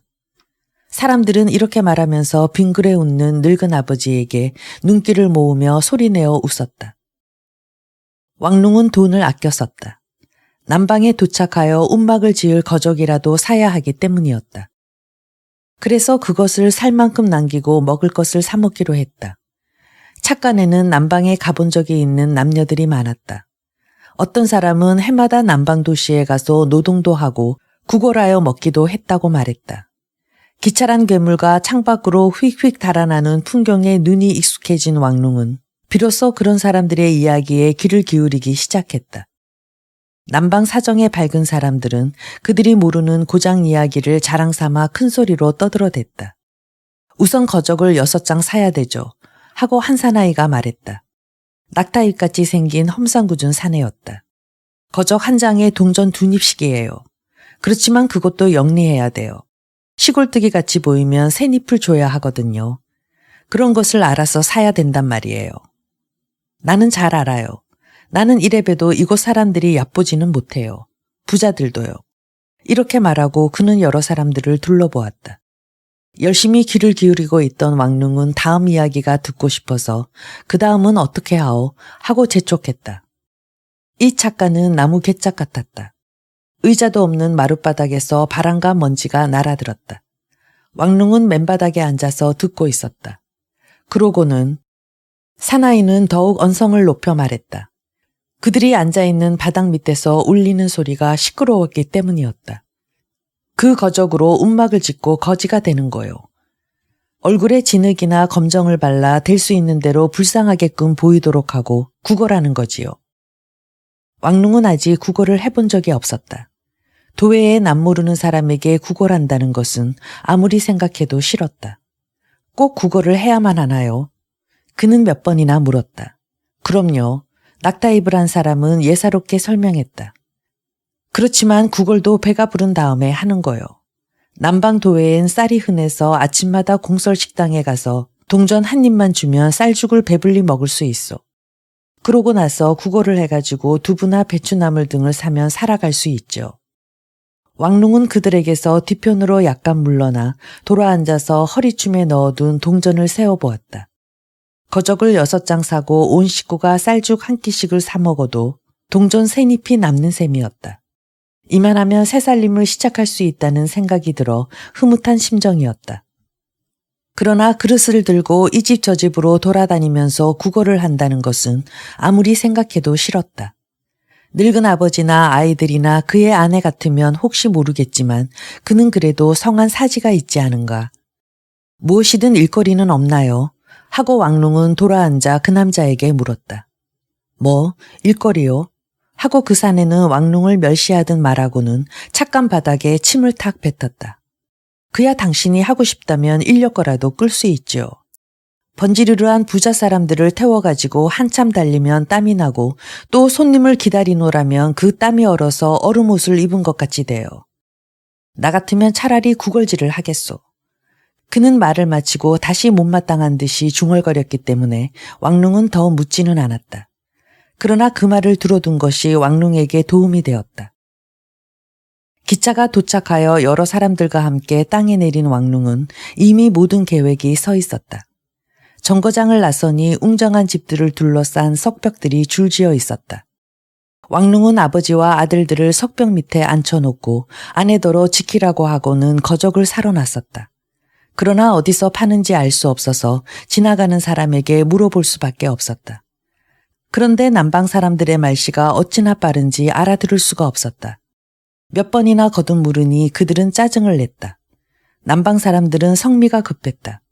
그는 될 수 있는 대로 친절해 보이는 사람을 골라서 묻기로 했다. 마침내 그는 시가에서 좀 떨어진 곳에서 찾아냈다. 왕룽은 거적값을 잘 아는 사람처럼 동전을 청 내주곤 거적 6장을 사서 걸머졌다. 가족을 남겨둔 곳으로 돌아오니 그들은 그를 기다리고 있었다. 아이들은 그를 보자 너무나 반가워서 울기 시작했다.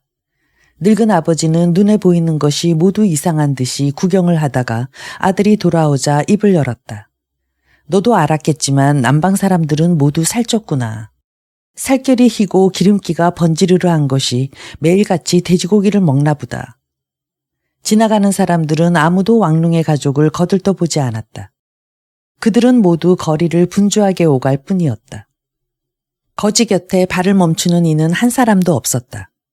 이따금 나귀떼가 그 작은 발로 자갈을 밟으며 자박자박 지나갔다.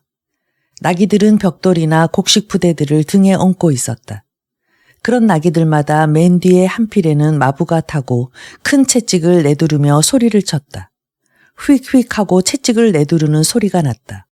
마부들은 왕릉의 곁을 지날 때마다 거만스럽고도 모욕을 주는 것 같았다. 길바닥에 멍하니 서 있는 왕릉 가족에게 초라한 노동복을 입은 마부들은 어떤 기공자나 신사 못지않게 거드름을 피우는 것이었다. 그들은 왕릉이나 식구들의 차림새로 멀리서 온 시골뜨기란 것을 짐작하고 그 앞을 지날 때마다 일부러 익살스럽게 왕릉 가족의 머리 위로 말채찍을 휘둘러 깜짝깜짝 놀라게 했다. 마부들은 그 일이 재미있는 듯이 낄낄 웃었다. 왕릉은 이런 일을 두서너 번 당하자 그만 화가 나서 운막 장소를 다른 데로 옮기려고 생각했다. 그들이 지금까지 기대에 서 있던 기다란 잿빛 석벽을 따라 거지 운막들이 있었다. 그러나 그 담 뒤에는 무엇이 있는지 아는 사람은 없었다. 다만 잿빛들로 쌓인 높은 담이 끝없이 이어져 있을 뿐이었다. 그 밑에 마치 개등의 붉은 벼룩처럼 운막들이 붙어 있었다. 왕릉은 다른 운막을 자세히 살펴보곤 그대로 본뜨려 했으나 좀처럼 그대로 되지 않았다. 거적은 갈대를 베어서 만든 것이라 다루기가 거북했다. 아무리 해도 되지 않아서 맥없이 서 있으려니까 오란이 불쑥 나서며 말했다. 내가 하죠. 어릴 때 만들어 본 적이 있어요. 오란은 아이를 땅에 내려놓고 거적을 어떻게 다루더니 동그란 운막을 지었다.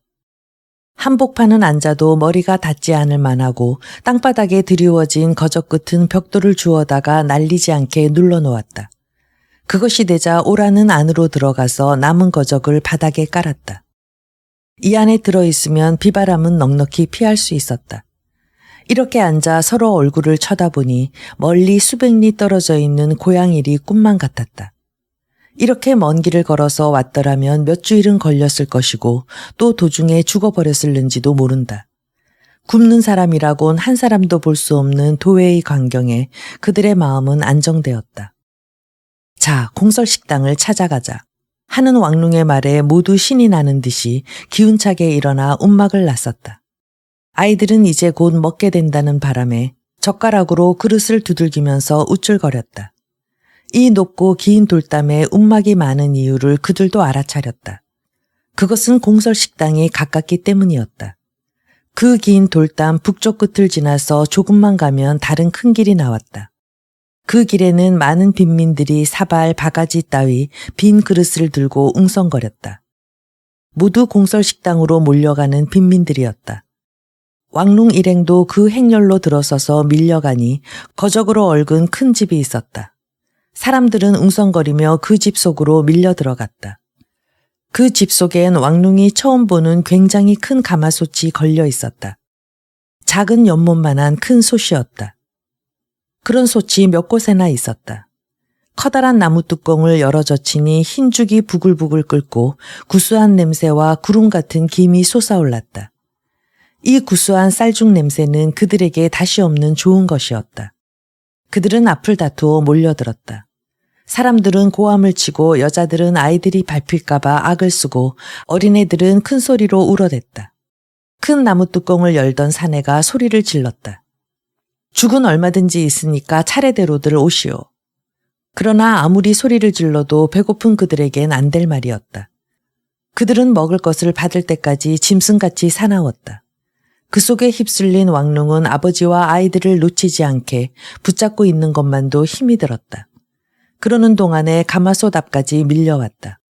왕릉은 커다란 그릇을 불쑥 내밀고 죽을 받곤 동전 한 입을 내어주었으나 그동안 죽을 흘리지 않으려고 몸을 가누기도 지극히 힘이 들었다. 그들은 거리로 빠져나와 길가에 선채로 먹었다. 모두들 먹어도 남았다. 남은 것은 집에 갖다 두었다가 저녁에 먹자. 하고 왕릉은 그릇에 조금 남은 것을 보고 말했다.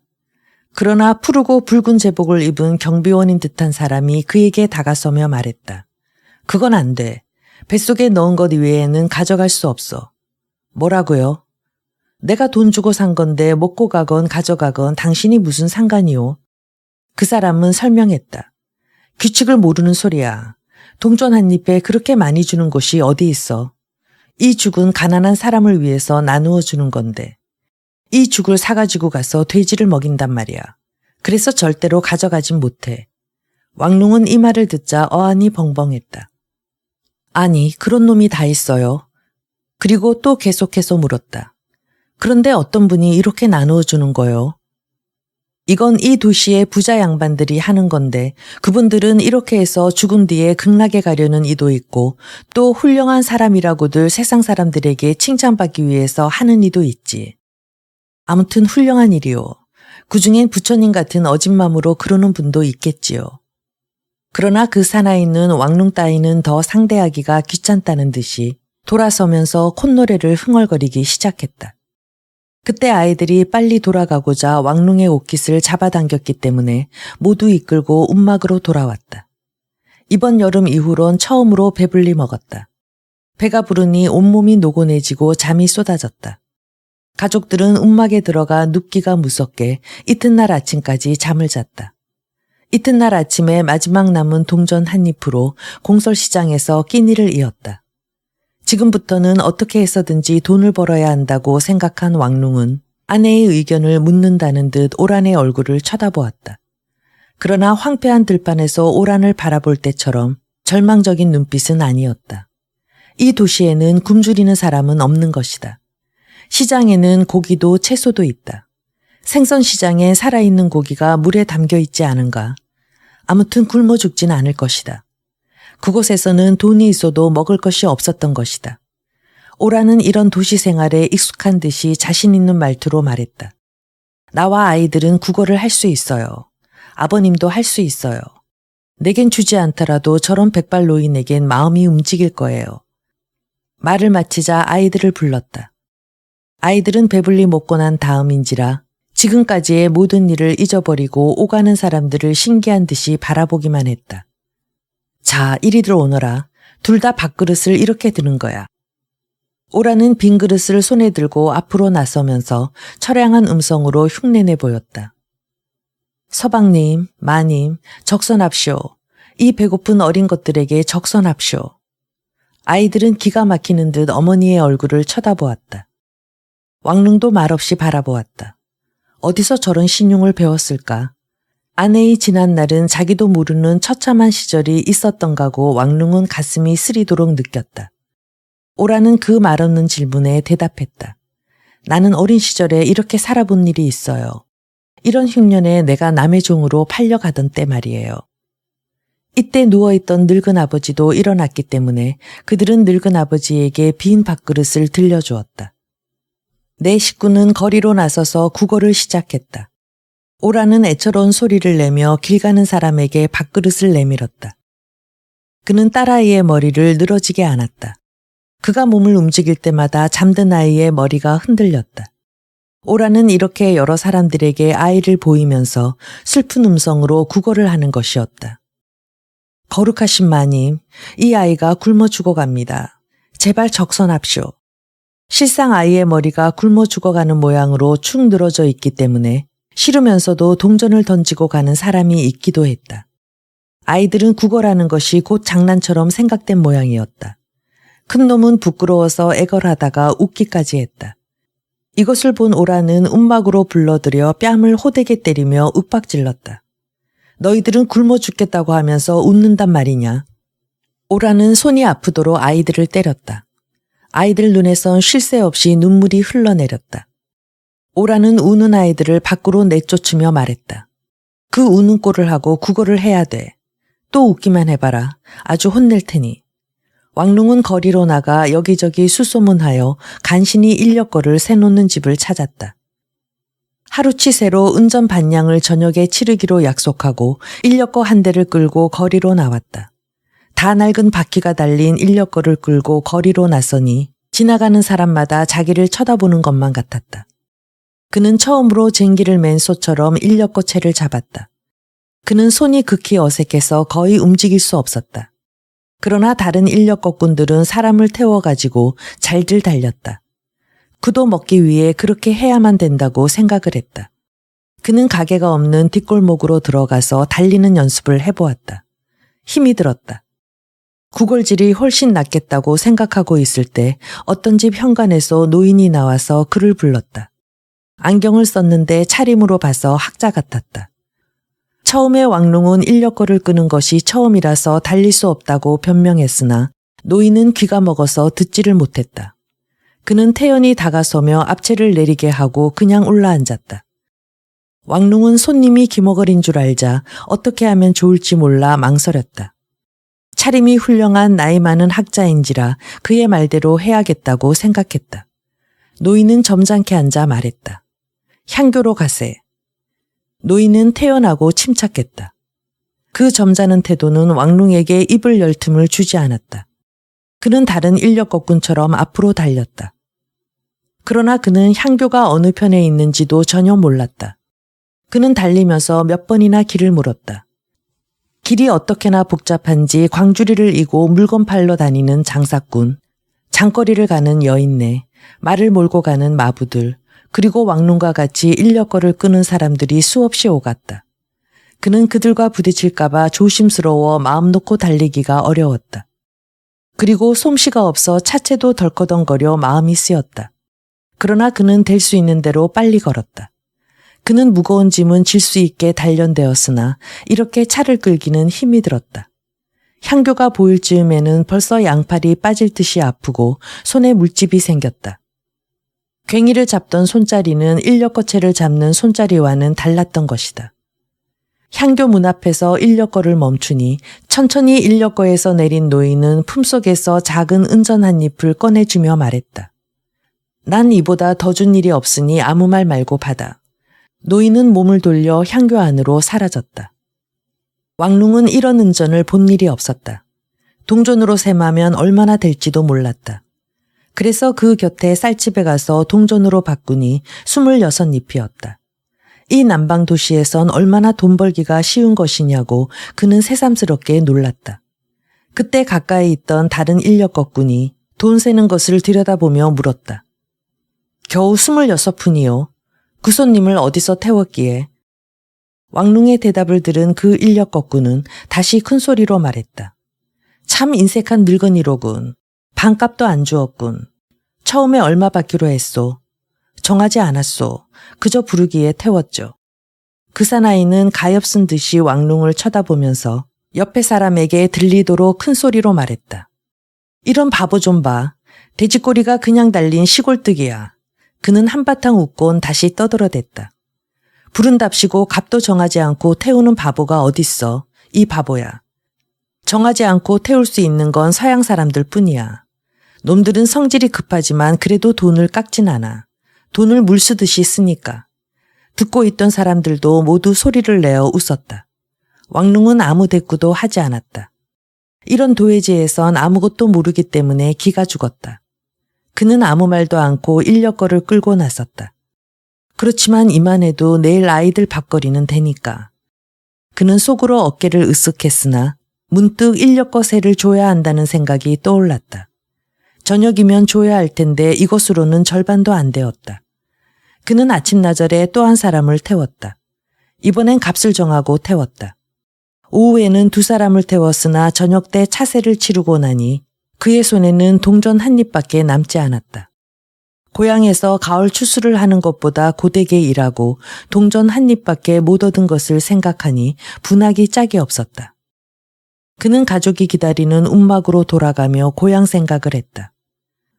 하루 동안 고향에 땅이 있다는 것을 까마득히 잊어버렸던 그는 오늘 이렇게 신기롭게 쓰라린 경험을 하고 보니 멀기는 하지만 그의 고향만이 그를 기다리고 있는 것 같았다.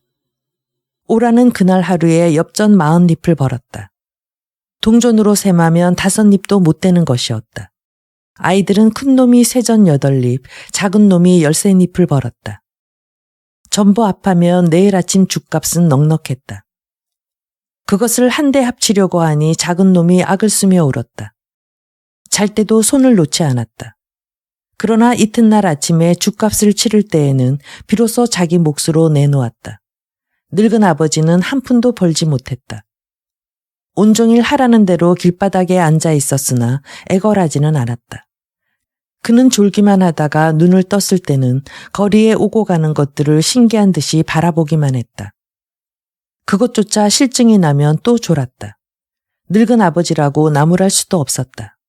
그는 빈 자기 밥그릇을 내어놓으며 그저 이렇게만 말했다. 난 밭을 갈고 씨앗도 뿌리고 추수도 힘껏 했다. 그리고 아들도 키우고 손자도 있지. 그는 아들이 있고 손자도 있으니 그들이 당연히 먹여줄 것이라고 어린아이처럼 믿고 있는 것이었다. 12. 이제 왕룽은 굶주림에 시달리지 않았다. 아이들도 매일 먹을 것이 있었고 아침마다 죽을 사 먹을 수 있었다. 그들의 노동과 오란의 동량으로 살아갈 수 있었다. 낯설던 것도 차차 익숙해졌다. 그래서 이 도시 생활에 대한 여러 가지 생각도 해볼 마음의 여유가 생겼다. 매일같이 아침부터 저녁까지 인력거를 달리고 있기 때문에 이 도시의 여러 가지 사정도 알게 되었다. 뒷골목의 내막을 아는 곳도 몇 군데 있었다. 그가 인력거에 태우는 사람들은 아침이면 대개 시장에 가는 아낙네들이고 남자는 학교에 가거나 회사에 출근하는 사람들이었다. 그러나 그가 실어다 내려주는 학교란 곳이 어떤 곳인지 그는 잘 알 수 없었다. 태서대학이라든가 중국대학이란 이름만 알았을 뿐이고 그 문 안에 들어가 본 적은 없었다. 간혹 들어가려면 무슨 일이냐고 따져 물을 것만 같았다. 또 회사들이 많이 있는 곳에서도 그러했다.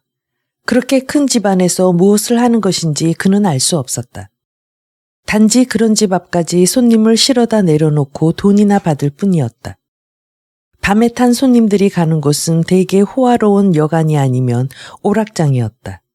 거기엔 음악 소리가 거리까지 흘러나왔고 상아와 대나무로 만든 마작패를 던지는 소리도 들렸다.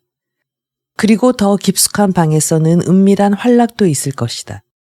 그러나 그에겐 어떤 활락인지 알 수 없는 것이었다.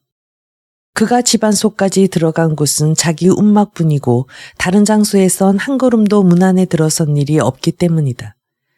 왕룽은 이렇게 번화한 도시에 살아도 부잣집에 살고 있는 쥐와 마찬가지였다. 부자들이 떨어뜨리는 것을 주워 먹고 구멍 속에만 숨어 있는 것이다.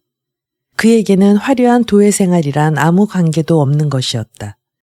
천리도 못 되는 길이 그리 먼 것도 아니며 더구나 수로도 아닌 육로이건만 왕룽의 일가족에게는 이 남방 도시가 먼 외국 같은 느낌이었다. 물론 이 도시 사람들도 왕룽 가족이나 그의 고향 사람들과 같이 머리털이나 눈이 다 같이 검고 하는 말들도 좀 알아듣기 어렵다는 것뿐 별다른 말이 아닌데 어쩐지 그들은 외국인 같은 생각만 들었다. 그러나 안희성은 강소성과 판이하게 달랐다. 왕룽이 태어난 안위의 말은 느리고 묵중하며 목구멍에서 우러나오는 것인데 강소란 이 도회는 입술로 혀끝으로 말을 굴리는 것이었다. 그리고 또 고향에서는 1년에 2번, 즉 밀과 나락이 될 뿐이고 다음은 옥수수와 마늘을 약간씩 지을 뿐이라 한가한 때가 있는데 여기선 나락과 그 밖에 여러 가지 채소를 짓기 때문에 언제나 거름내기에 바쁜 모양이었다. 음식에 있어서도 그들 고향에선 밀가루와 마늘만 있으면 그만이었으나 여기선 돼지고기, 죽순, 닭고기, 거위고기 등등의 또 여러 가지 채소를 갖추어 먹는 것이었다. 괴박스런 사람들은 마늘 냄새가 나는 사람을 대하기만 하면 야, 돼지꼬리 북쪽 놈이 왔군 하고 코를 실룩거리며 조롱하기도 했다. 마늘 냄새를 풍기기만 하면 포목 가게에서도 외국 사람이나 대하는 것처럼 값을 올려 부르곤 했다. 그러나 이 부잣집 담에 늘어붙어 있는 움막은 이 남방도시의 일부분도 아니고 또 그렇다고 해서 그것부터 시작하는 농촌도 아니었다. 언젠가 왕룽은 향교 모서리에 모인 군중들에게 청년 한 사람이 연설하는 것을 들은 적이 있었다. 거기서는 용기만 있으면 누구나 마음대로 연설할 수 있었다. 그때 그 청년은 우리 중국은 혁명을 일으켜야 한다. 그리고 모든 외국 놈을 몰아내야 한다. 라고 열변을 토했다. 왕룽은 이 청년이 그렇게 열렬히 배척하는 외국 놈이란 바로 자기처럼 북쪽에서 온 사람을 말하는 것이라고 생각하고 그만 겁을 집어먹고 슬슬 그 자리를 피해버렸다. 그 다음 또 다른 곳에서 다른 사람의 연설을 들었는데 그 변사는 우리 국민들은 단결하지 않으면 안 된다. 그리고 우리들 자신을 교육해야 한다. 라고 외쳤다. 그러나 왕룽은 자기도 중국 국민의 한 사람이라든가 자기에게 하는 말이라곤 생각하지 않았다. 그가 외국 사람이란 뜻을 안 것은 어느 날 비단 파는 시장으로 가는 거리에서 손님을 찾고 있던 중 자기보다 더 색다른 사람이 이 도시에 있다는 것을 발견했을 때였다. 비단 가게에서 나오는 아낙네들은 흔히 차삭을 후하게 주기 때문에 그는 그 앞을 지나고 있었다. 그때 가게에서 불쑥 나온 사람이 있었다.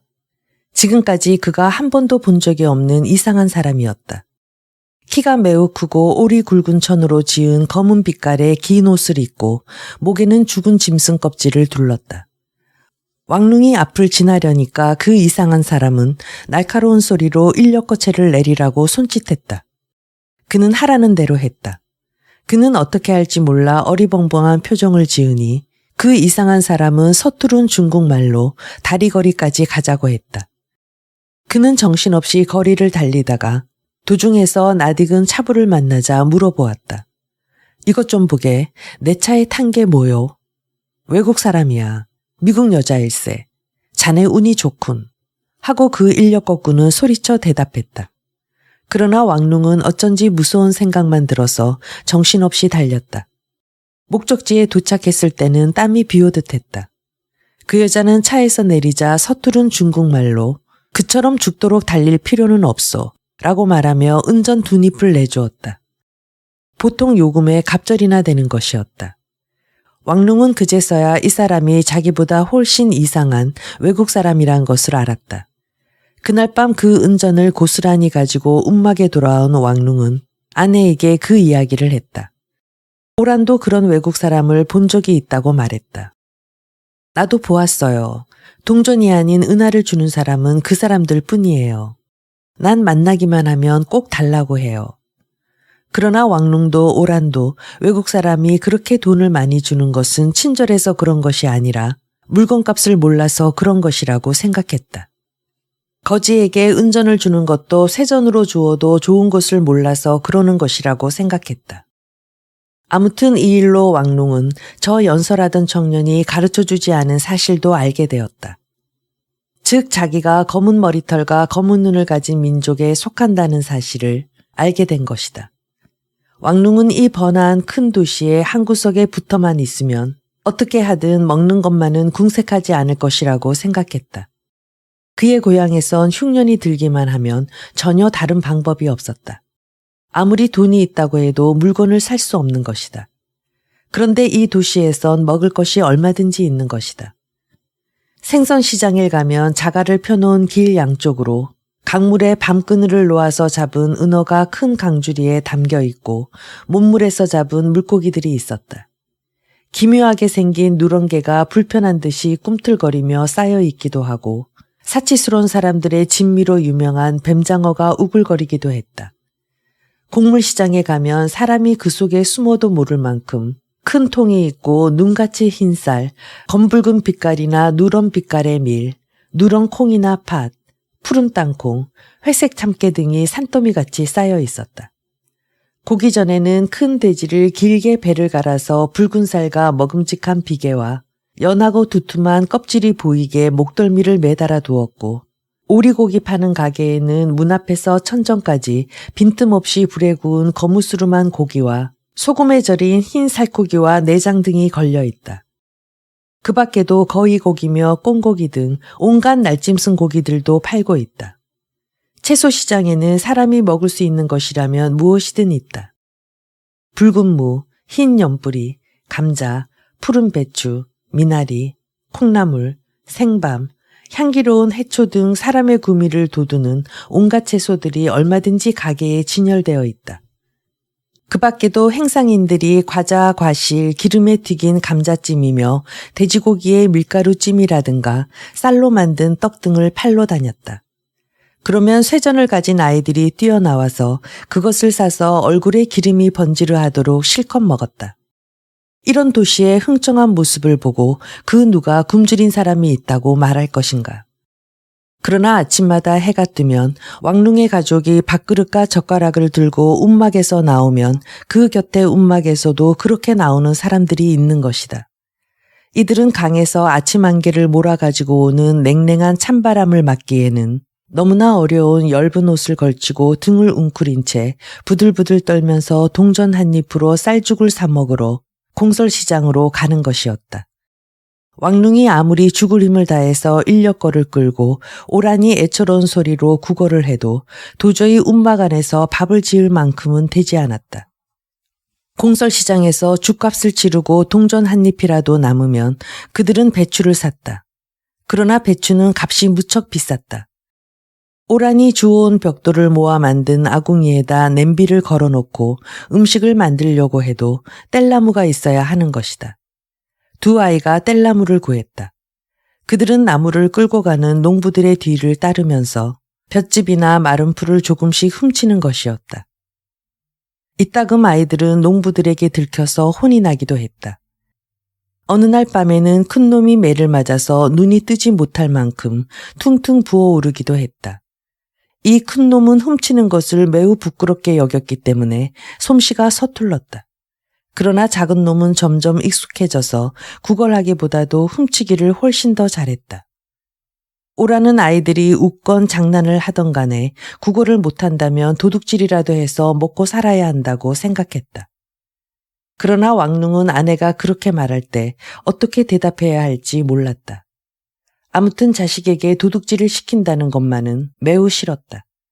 그래서 큰 놈이 도둑질에 서툴러도 결코 나무라고 싶지는 않았다. 이렇게 남의 담 밑에 움막을 짓고 산다는 것도 왕룽에게는 결코 유쾌한 노릇이 아니었다. 그는 언제나 고향의 땅을 생각하기만 했다. 어느 날 밤 그가 늦게 돌아오니 배추와 돼지고기를 넣어서 국을 끓이고 있었다. 고기를 먹는다는 것은 그가 고향에 있을 때 소를 잡아먹은 이후론 처음이어서 왕룽은 눈이 휘둥그레졌다. 자네 오늘 외국 사람에게 은전이라도 얻었는가? 하고 그는 오란에게 물었다. 아내는 늘 하는 버릇대로 묵묵히 있었다. 그러나 아직 철이 나지 않은 작은 놈이 제 자랑을 하고 싶어 말을 했다. 그건 우리들이 훔친 거야. 고깃간에 고기 사러 온 늙은이 소매 밑에 숨었다가 고기 장수가 그걸 잘라놓고 옆눈 파는 사이에 내가 얼른 집어가지고 옆골목으로 도망쳐서 빈 물통에 숨어 형이 오기까지 기다렸지. 그런 고기라면 나는 안 먹겠다. 작은 놈의 말을 들은 왕룽은 화를 내며 말했다. 나는 샀거나 얻은 것이라면 먹지만 훔친 것이라면 안 먹겠다. 우린 구걸을 할 망정 도둑놈은 아니야. 화가 난 그는 작은 놈이 발악을 하건 말건 그 고기를 건져내어 길바닥에 내동댕이 쳐버렸다. 그러나 오라는 아무렇지도 않은 듯이 그 고기를 주워서 물에 씻어 다시 넣으며 조용히 말했다. 아무튼 고긴 고긴데 왜 그래요? 왕룽은 아무 대꾸도 하지 않았으나 화는 가라앉지 않았다. 이런 곳에서 살면 자식들이 모두 도둑놈이 되어버릴 것이다. 장래가 갑자기 무서워졌다.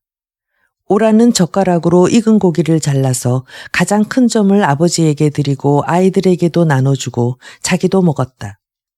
그러나 왕룽은 고기에 손도 대지 않고 배추로 만족했다. 그리고 식사가 끝난 뒤 작은 놈을 이끌고 아내에게 들리지 않을 만한 뒷골목으로 가서 머리를 팔로 휘감아주고 주먹으로 마구 두들겼다. 이놈, 도둑질하면 이런 거다. 아이는 죽는다고 고함을 쳤으나 그는 두들기는 손을 멈추지 않았다. 그리고 아이가 사뭇 흐느껴 울면서 움막으로 들어간 다음에 그는 이렇게 중얼거렸다. 어서 고향으로 가서 땅을 파고 살아야지.